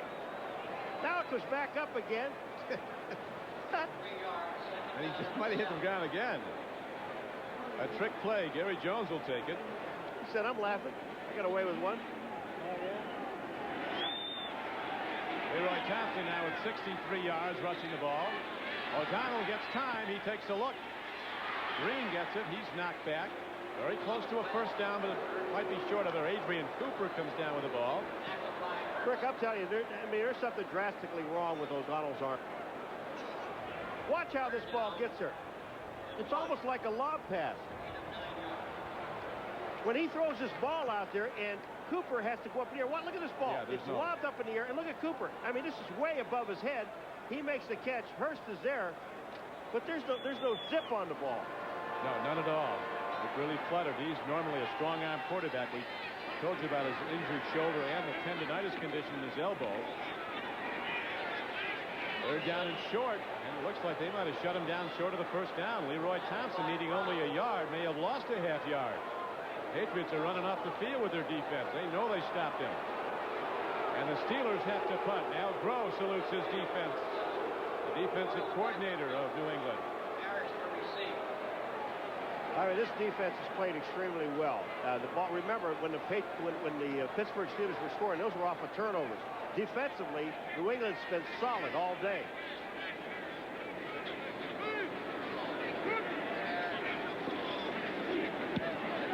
Royals hits a knuckleball. Ronnie Harris comes up on it. Another good return as he's across the 40 to the 42-yard line. A return of about 12. Look, a rainbow! Where? Over there! Oh, there! Don't you see it? I can, through my Panasonic Palm Quarter Color Viewfinder. Where? I hardly noticed it through my black and white viewfinder. Is brought to you by Coca-Cola Classic. Always the real thing. Always Coca-Cola. By Hertz. For business, for pleasure. Nobody does it exactly like Hertz. By Panasonic. Just slightly ahead of our time. And by Napa. We keep America running.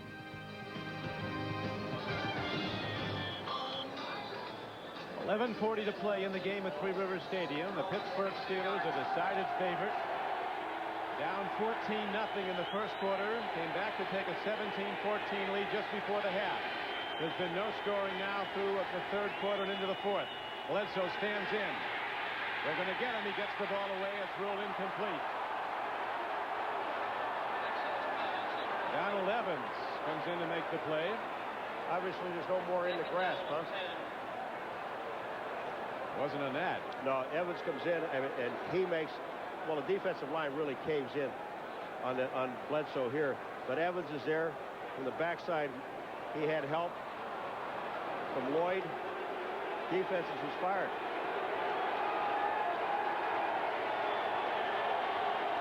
Second down and 10 comes up for New England. Fumbled snap. Bledsoe's arm is hit as he releases the ball. He's all right. And it's an incomplete pass.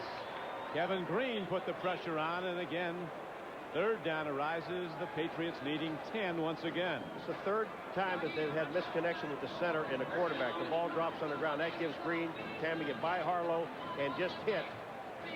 Bledsoe is armed. The ball goes down. The regular center is out, Bill Lewis. He was hurt last week against the Jets. Mike Arthur has been the Patriots center today. Brisby comes wide to the near side against Woodson. Two wide receivers set to the top of your screen.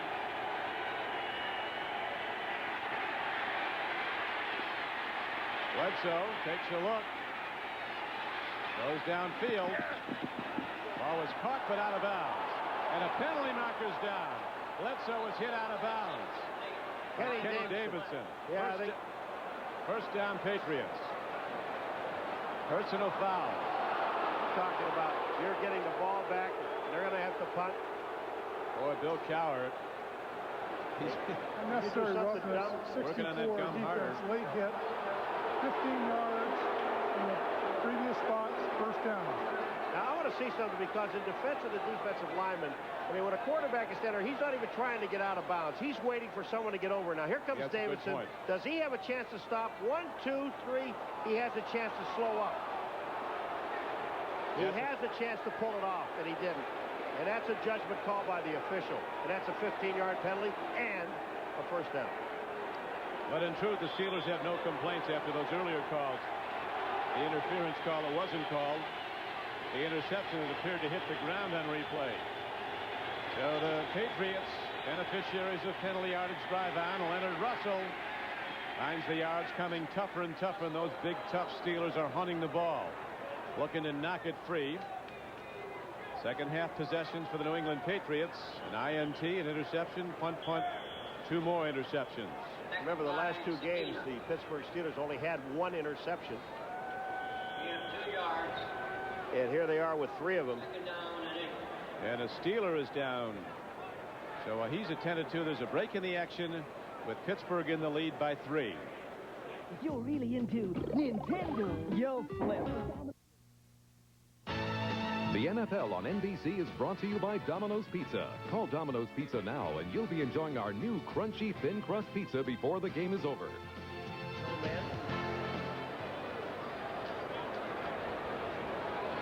We're back. It was D.J. Johnson who was shaken up. Might have gotten kneed or kicked in the head inadvertently when he was going to make a tackle. Number 64 is Kenny Davidson. And Johnson is down on the ground. And here comes Davidson to right of the screen. And he looks like he kneed him in the head as he went by. Here, maybe a better look at it. Take a look at it from here. 64. He lands right on his head.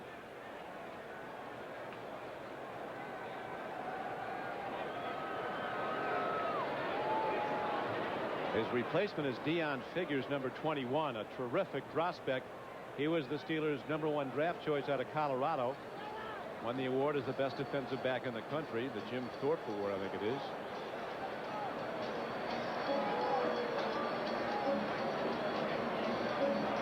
Doubleheader day on NBC Sports. Denver and San Diego is the game most of you will see. Some of you will see the Chiefs with Joe Montana back pulling the trigger.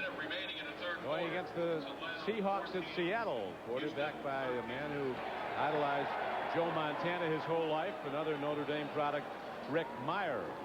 Check your local listings for the game in your area on this doubleheader day on NBC Sports. as D.J. Johnson, one of two good corners. He doesn't get the acclaim the All-Pro Rod Woodson does, but Johnson's a top player and apparently still dazed by that shot he took on the head, but good to see him sitting up. Apparently he's okay. They're moving his neck, and you don't want to remove the helmet.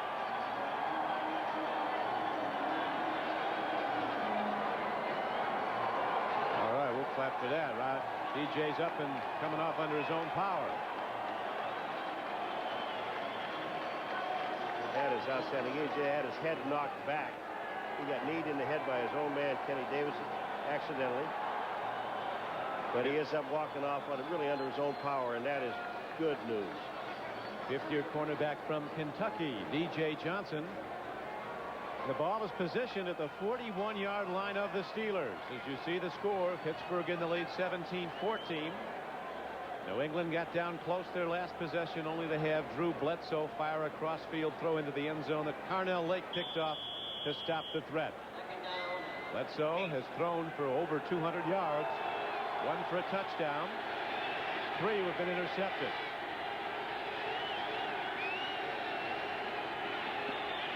Bledsoe stands in again and throws it away. Not by a lot, but he did throw it away with no one to go to. You know, he was going to go to Timpson, and they were going right to work on Figures out on the outside, and Deion Figures just played it perfectly. He was already deep. He even makes a break on the ball. Bledsoe actually throws this ball away. Bledsoe looks. Here's Timpson, but look at Figures. He's right on him. He's got perfect coverage, turns around. The ball is thrown out of bounds away. A smart thing to do. I wish he would have done that in the end zone down there. Red had a tie game. Yeah, the 10-minute ticker. The Buffalo Bills extending their lead over the Raiders now to 24-16. Buffalo, another of the 8-3 teams. Bledsoe lets her rip. He comes in high and it's picked off. Gary Jones has it. A 4th interception, a 5th turnover by the Patriots. Well, this is almost like a punt. Gary Jones. I saw the first one, and I looked at this one. I don't know whether he trapped this one or not either. Here we go. Let's take another look at it. Here comes the ball, overthrown. Jones is down. Where's the ball? Where's the ball? The ball's on the ground. This was a little closer. That right hand looked like it got underneath it. The official is right there. Great second look. Our producer today for NBC Sports is John McGinnis. Our director, John McDonough. Executive producer, Tommy Roy. As the Patriots now dig in, they'll try to get the ball. They make a knockdown on Leroy Thompson at the 25-yard line. Maurice Hurst was 1. It's Saab, number 95. What a game he has had. This guy's got the goods. Wayne Saab from New Hampshire. Drew Bledsoe, 9 incompletions in a row. Well, actually completed 2. Parcells talking about Saab said he really has terrific ability. He's, if anything, a little bit over exuberant. Might overrun the play and be out of position on occasion, but he's going to be good. He's on the run now, looking to run down the ball carrier. Leroy Thompson on second down. He runs for not much. Might have got 2 or 3. Don't they talk about third down conversions in a ball game that's important down? Of course, Bill Parcells talks about it. You ready for this? Pittsburgh Steelers, 4 for 16. Third down conversion. Of course, there are a couple of them for about 25 yards. We're told they're going to do a neck examination of D.J. Johnson. Whether or not he'll return, it would appear to be doubtful at this point. With 9:22 left to go.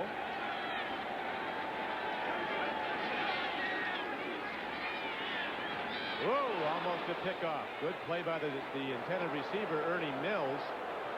He really popped the guy that was in position to intercept, Corwin Brown. And Harlan Barnett just twisted his ankle in the middle of the field, trying to cover Eric Green. But that ball was thrown into double coverage. Lucky this one's not picked off. I'll tell you, I just really have to believe that there's something drastically wrong with his arm, because this ball has nothing on it.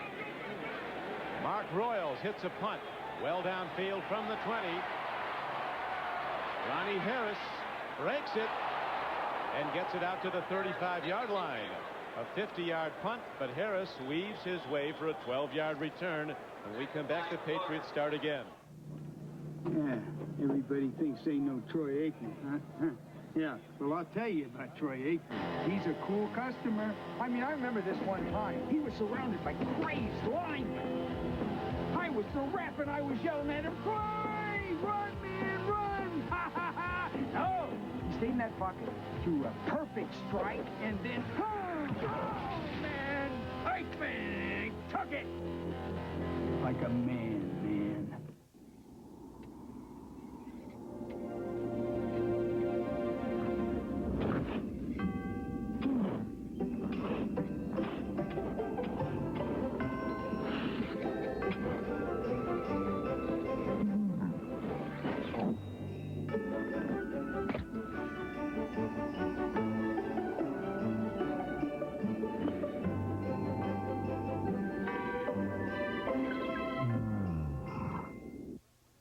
You know, winning a Super Bowl was great, but now I'm winning with Interstate batteries. And this year, we won the ultimate NASCAR race. We won the Daytona 500. Interstate has a lightning-fast restocking system. So we had a fresh, powerful battery for a great start and a winning finish. So get the battery that won the Daytona 500. Wherever you see this sign, Interstate batteries. We check them before you buy them. For fresh power, guaranteed.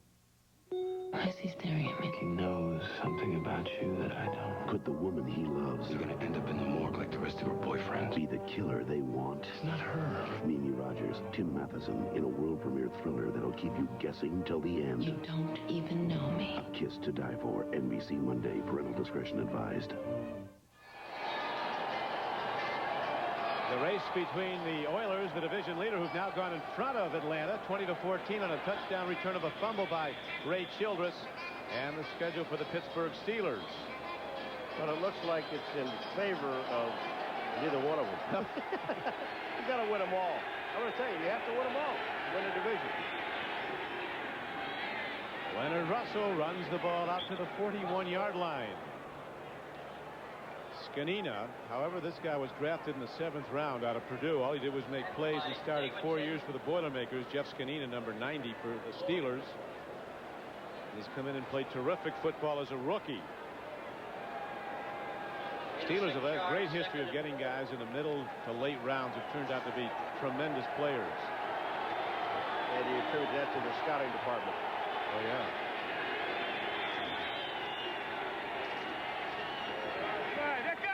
Leonard Russell on 2nd and 4 breaks it ahead for a first down. Good offensive line blocking. Armstrong and Harlow the tackles. Chung and Balding are the guards. Mike Arthur is the center. Head coach number 87 gets an excellent block on Lloyd. He just takes him down the line of scrimmage and pulls him down and opened it up for Russell.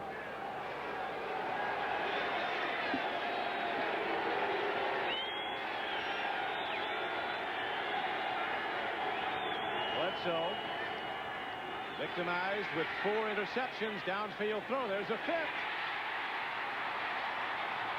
Darren Perry picks it off.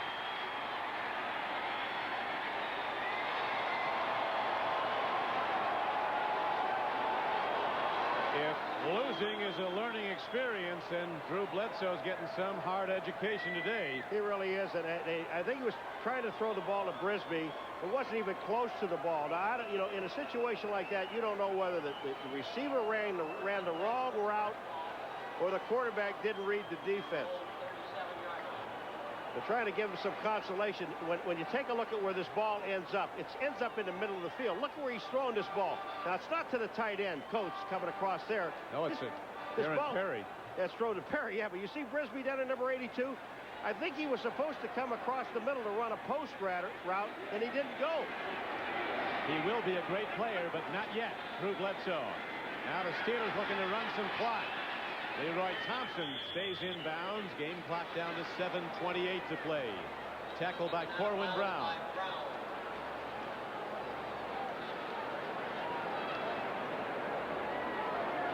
When these guys, Pittsburgh, run the ball for 4 yards, that's a great run. Yeah. I mean, they're just not doing anything. Patriot defense has played a standout game.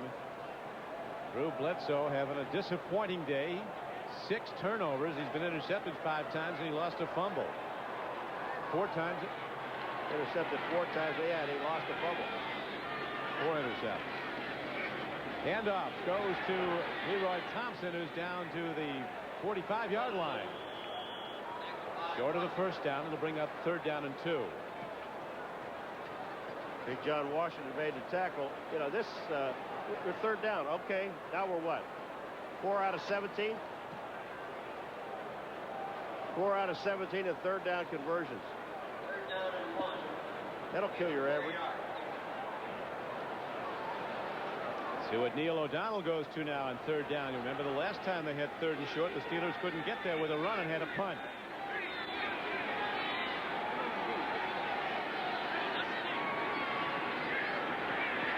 This time, Leroy Thompson gets low and gets in and gets ahead for the first down.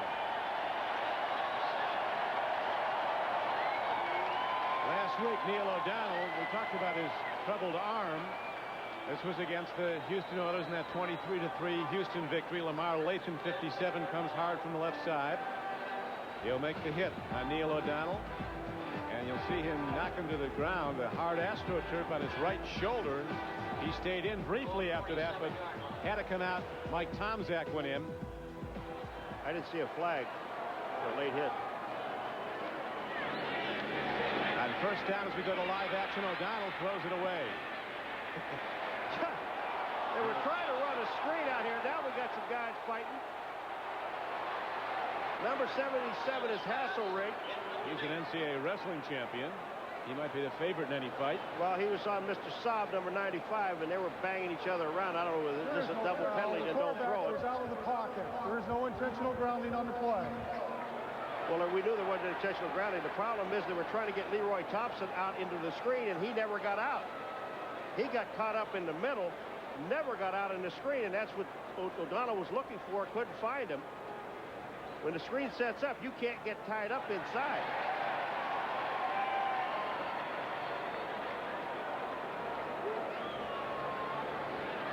This is one of those double dippers, and no sense he was throwing the flag. Personal foul, unnecessary roughness, number 95 on the defense. 15 yards from the previous spot, first down. All right.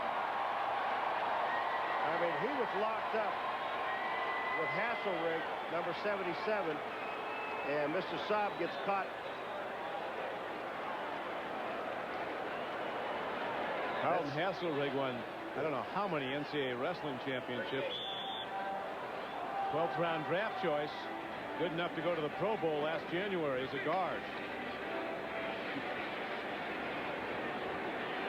A powerful man, and that penalty call against Saab sets the Patriots back and gives the Steelers a first down. Thompson keeps trying to bounce wide. Time and again the Patriot defenders knock him down with little gain. That was tackle barrage led by Vincent Brown, lead hitter. Bledsoe's official numbers: 13 of 35 throwing for 216 yards. He's thrown 5 interceptions and 1 touchdown pass. 3 yards. And he lost a fumble. Well, you know what? When I look at this Pittsburgh offense, you got to get Foster back or get a quarterback that can throw the ball over 15 yards. Because with that, you're not going to do much with this offense.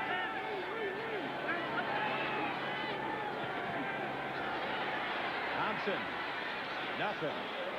Patriot defenders come hitting again and make the knockdown for no gain. Third down comes up. Vincent Brown. Vincent Brown. I mean, he just comes and comes and comes. Saab is on the outside, and he's holding things up, number 95. And watch 59 go inside and make the play on Thompson. I'm telling you, you got all these guys. You got 7 guys up on the line of scrimmage. It's impossible to run with or without Foster. Pittsburgh has converted only 5 of 18 third down tries, Paul Brooks. Significant and testimony to the defense played by the Patriots today. O'Donnell throws, and again he can't find the mark. Can't find the mark. He's lucky he kept it in the ballpark. I mean, he missed Graham by a good 10 yards. Mark Royals comes back out to punch for the Steelers as the game clock's now down to 3:56 to play.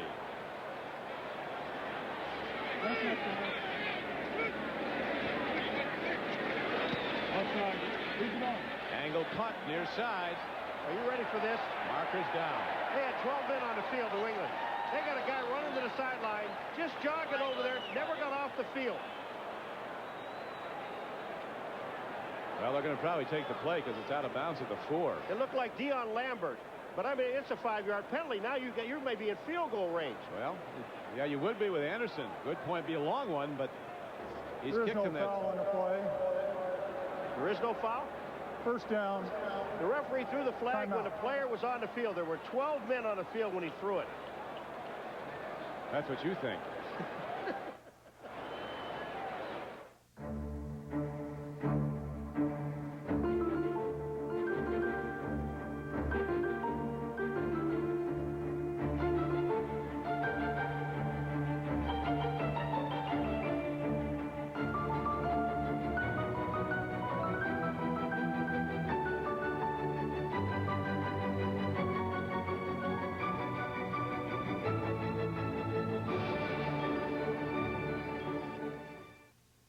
My dandruff and itch are awful. I'll try anything. Denorex tingles. Head and Shoulders doesn't. Both have effective dandruff medicine, but Denorex has something extra that tingles. That's why I started using Denorex. No flakes, no itch. Denorex, the serious dandruff shampoo. The problem with cotton pants is they come out of the dryer with all these wrinkles. But hey, Hager wrinkle-free cottons are 100% cotton. They come out of the dryer wrinkle-free. Really, really hot. Oh, Hager wrinkle-free cotton. 100% cotton, 0% wrinkles.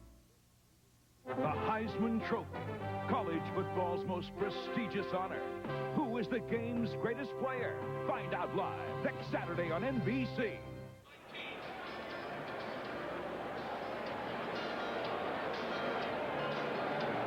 With Paul McGuire, this is Don Crickey back at Three Rivers Stadium in Pittsburgh. 3:47 to play in the game. The Patriots needing a field goal to tie it. Will start 96 yards from the end zone of the Steelers. Well, what happened on that play, the official did call 12 men on the field, but the guy that ran off said count them again. There were 10. When he ran off the field, he let him one short. So they counted the players again. It's there were only 10. Even if he ran off, you could play. I'll accept that. Okay, I liked it. Well, let's see what the Patriots do now as the Steelers will be putting the heat on. There's Sisson, what he's missed.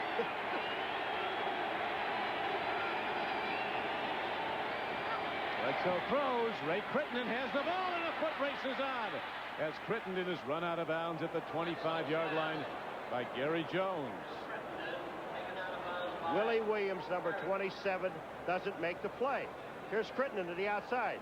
Now, when the guy catches, you have to make the tackle. Crittenden makes a move, blocks out Lloyd, his own man. Jones saves a touchdown. Willie Williams in playing the left cornerback position, in there for the injured E.J. Johnson.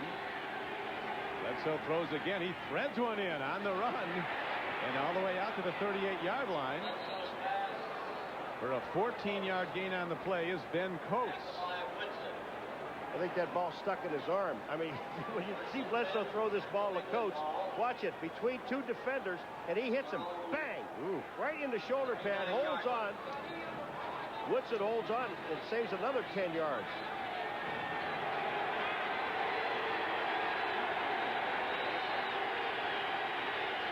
First down, New England. 3:04 to play. Patriots down by 3. Blitz.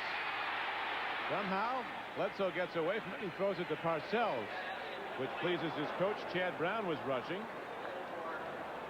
Parcells was open. Yes, he was.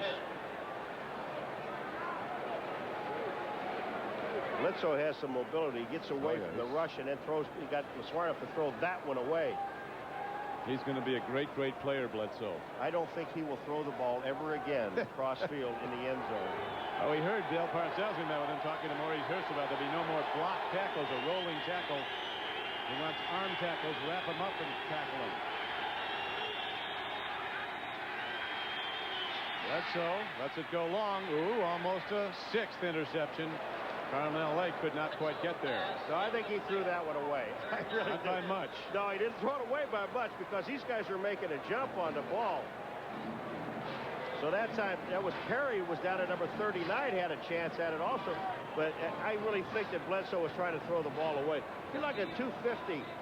Crick, the ball is, they both have all 3 timeouts. If they don't pick it up, they will punt here. 3rd down and 10.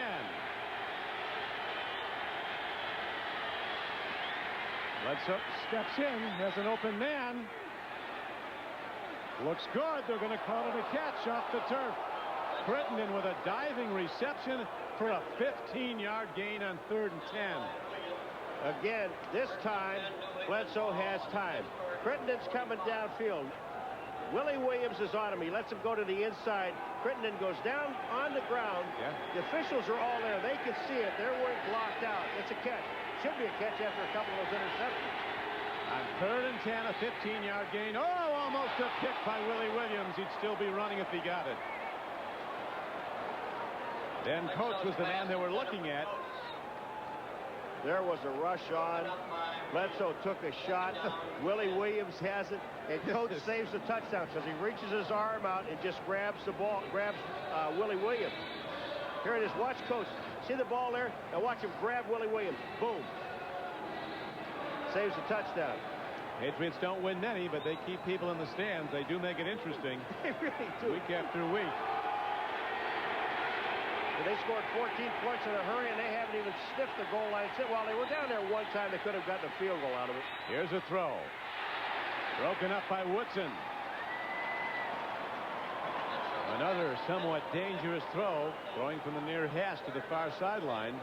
You know, when you look at Rod Woodson, though, and I watch him in games, he never gets tired. I mean, he runs kickoff returns. He runs punt returns back. He's playing in a nickel. He plays all the time on defense. And he just there all the time. He might be football's highest paid defensive player. I think he is at $3.6 million a year. And that's okay. Yeah. Hey, he's earned it. He loves Pittsburgh. Never wants to leave Pittsburgh. Just built a big new home here. Bledsoe from behind is caught on 3rd down.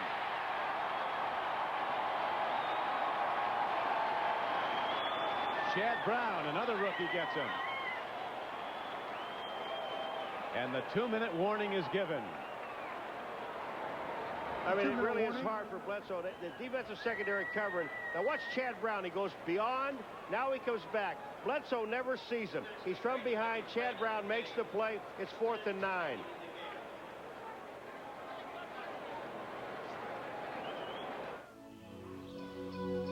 Do you dream in color? Coming up for the Patriots, and it looks, Paul, like they're going to go for it with 2 minutes to go, down by 3. I wouldn't do that because Pittsburgh's not moving the ball at all offensively. You still have 3 timeouts. Kick the ball down to the end zone or whatever. If you give the ball to Pittsburgh here, then even if you hold them, they punt. They can get the ball to the other end zone or down inside the 10. So what you do here is you punt the ball away, have 3 timeouts. You're only down by 3 points. How about if they make a first down, though? Then he did the right thing.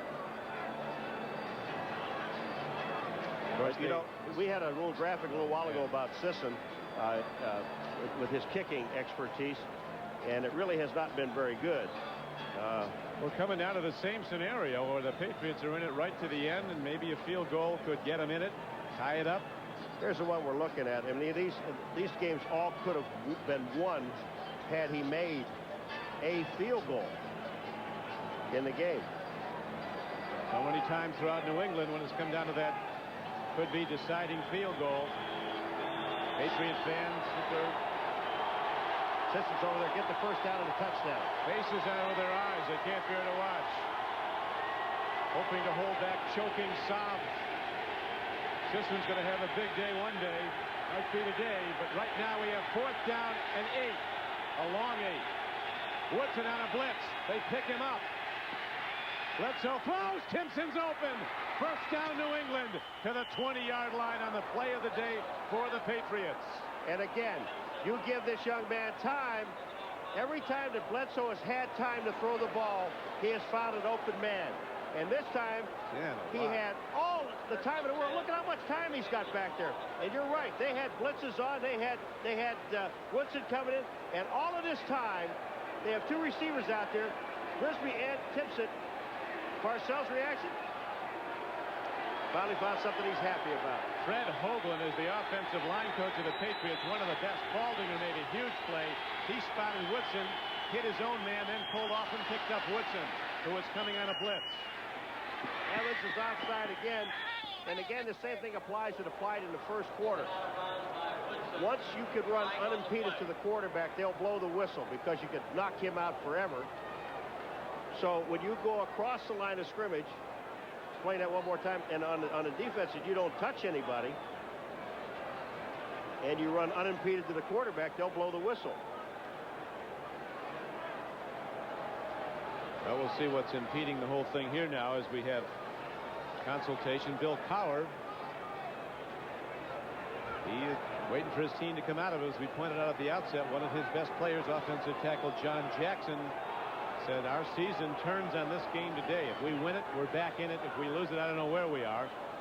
As they try Defense number 66 was offside, unabated toward the quarterback. The play is shut down, 5 yards from the previous spot. Repeat first down, and please reset the clock to 1:53. Talk that over. Let me talk to you. Let me talk to somebody. I want to talk to somebody here just in a second. There's Evans. He's talking to Evans now. That's the second time today. Don't ever let it happen again. Now get back in there and kill somebody. You say unimpeded, he says unabated. Yeah, is that any good?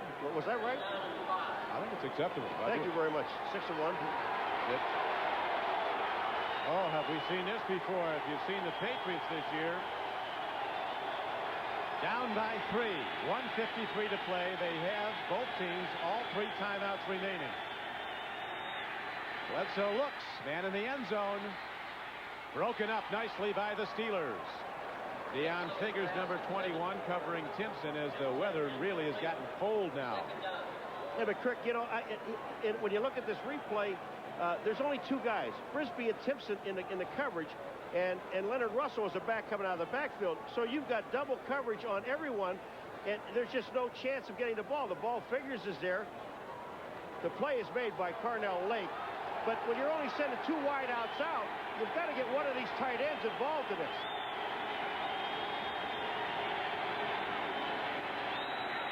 Leonard Russell, like a freight train, an express, down to the 10-yard line. It's a first down and goal for the Patriots. Now the clock is running. The Patriots have 3 timeouts. Every week. It's unbelievable. You know, if you look at, except for a couple of blowouts, you could have replayed every 9 games of the Patriots and it all looked the same. Scott Sisson hoping he doesn't get out there unless it's for an extra point. Yeah. One of these days, the Patriots are going to close the case. That run is down to about the 8-yard line. I think it's about time to take a timeout. It is. And to take a timeout, go over there and regroup. Because they're going to definitely run the clock down with no time left to go if they're going to kick the field goal, which is, I'm a master of the obvious.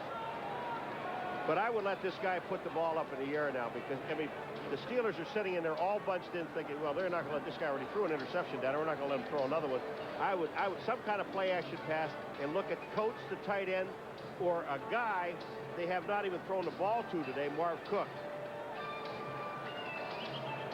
And we remind you a big Saturday coming up on NBC Sports. It begins with NFL Live at 12 noon Eastern Time. And the Jets, who are in a street fight right now at the Colts, go to RFK to play the Washington Redskins. Following that, the premier event in college football and individual awards, the Heisman Trophy Award Show, presented by Wendy's. Following that, the Gatorade Triathlon. Well, you're talking about in a fight with Indy. The Jets lost to Indy 9-6. It's over. Over. Wow. Bledsoe looks. He throws and throws it away, and that brings up 3rd down and goal. Well done by Bledsoe, who's learned the hard way today with 5 interceptions and a fumble. Well, that time at least they had 4 people out in the pattern. They had the 2 tight ends out in the pattern, Cook and Coates, and 2 wide receivers in the pattern. You're right, Dean Biasici kicking a 38-yard field goal with a second left to win the game for Indianapolis.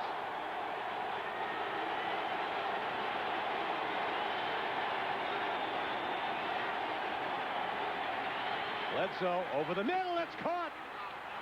Down to the goal line, and Leonard Russell is not in. And it's going to be 4th down. What do you do? Ricky's inside the 1. It's a half a yard. You want to win this ball game.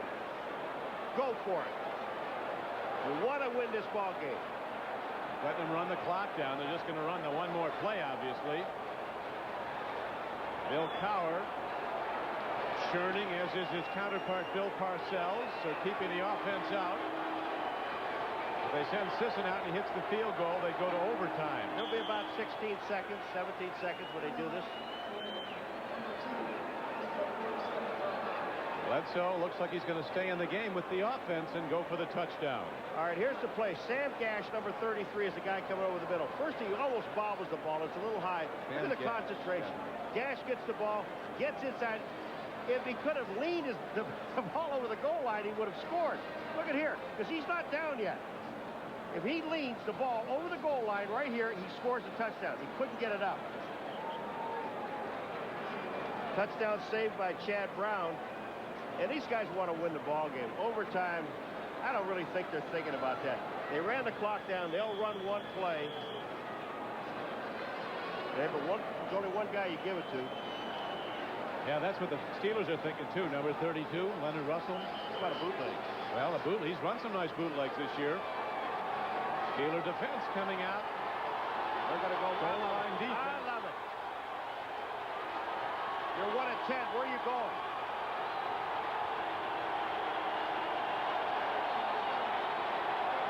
17 seconds to play.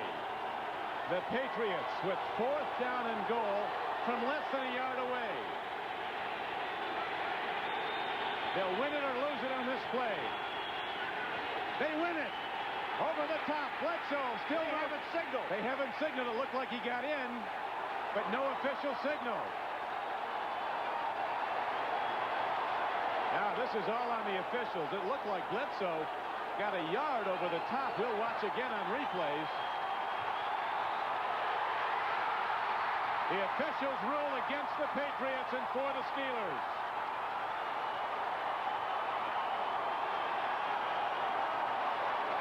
Let's see this again. Let's run this again. It's almost impossible. Bledsoe knows he's in. Let's see, right on the line, folks. Here it comes. Look where the ball is.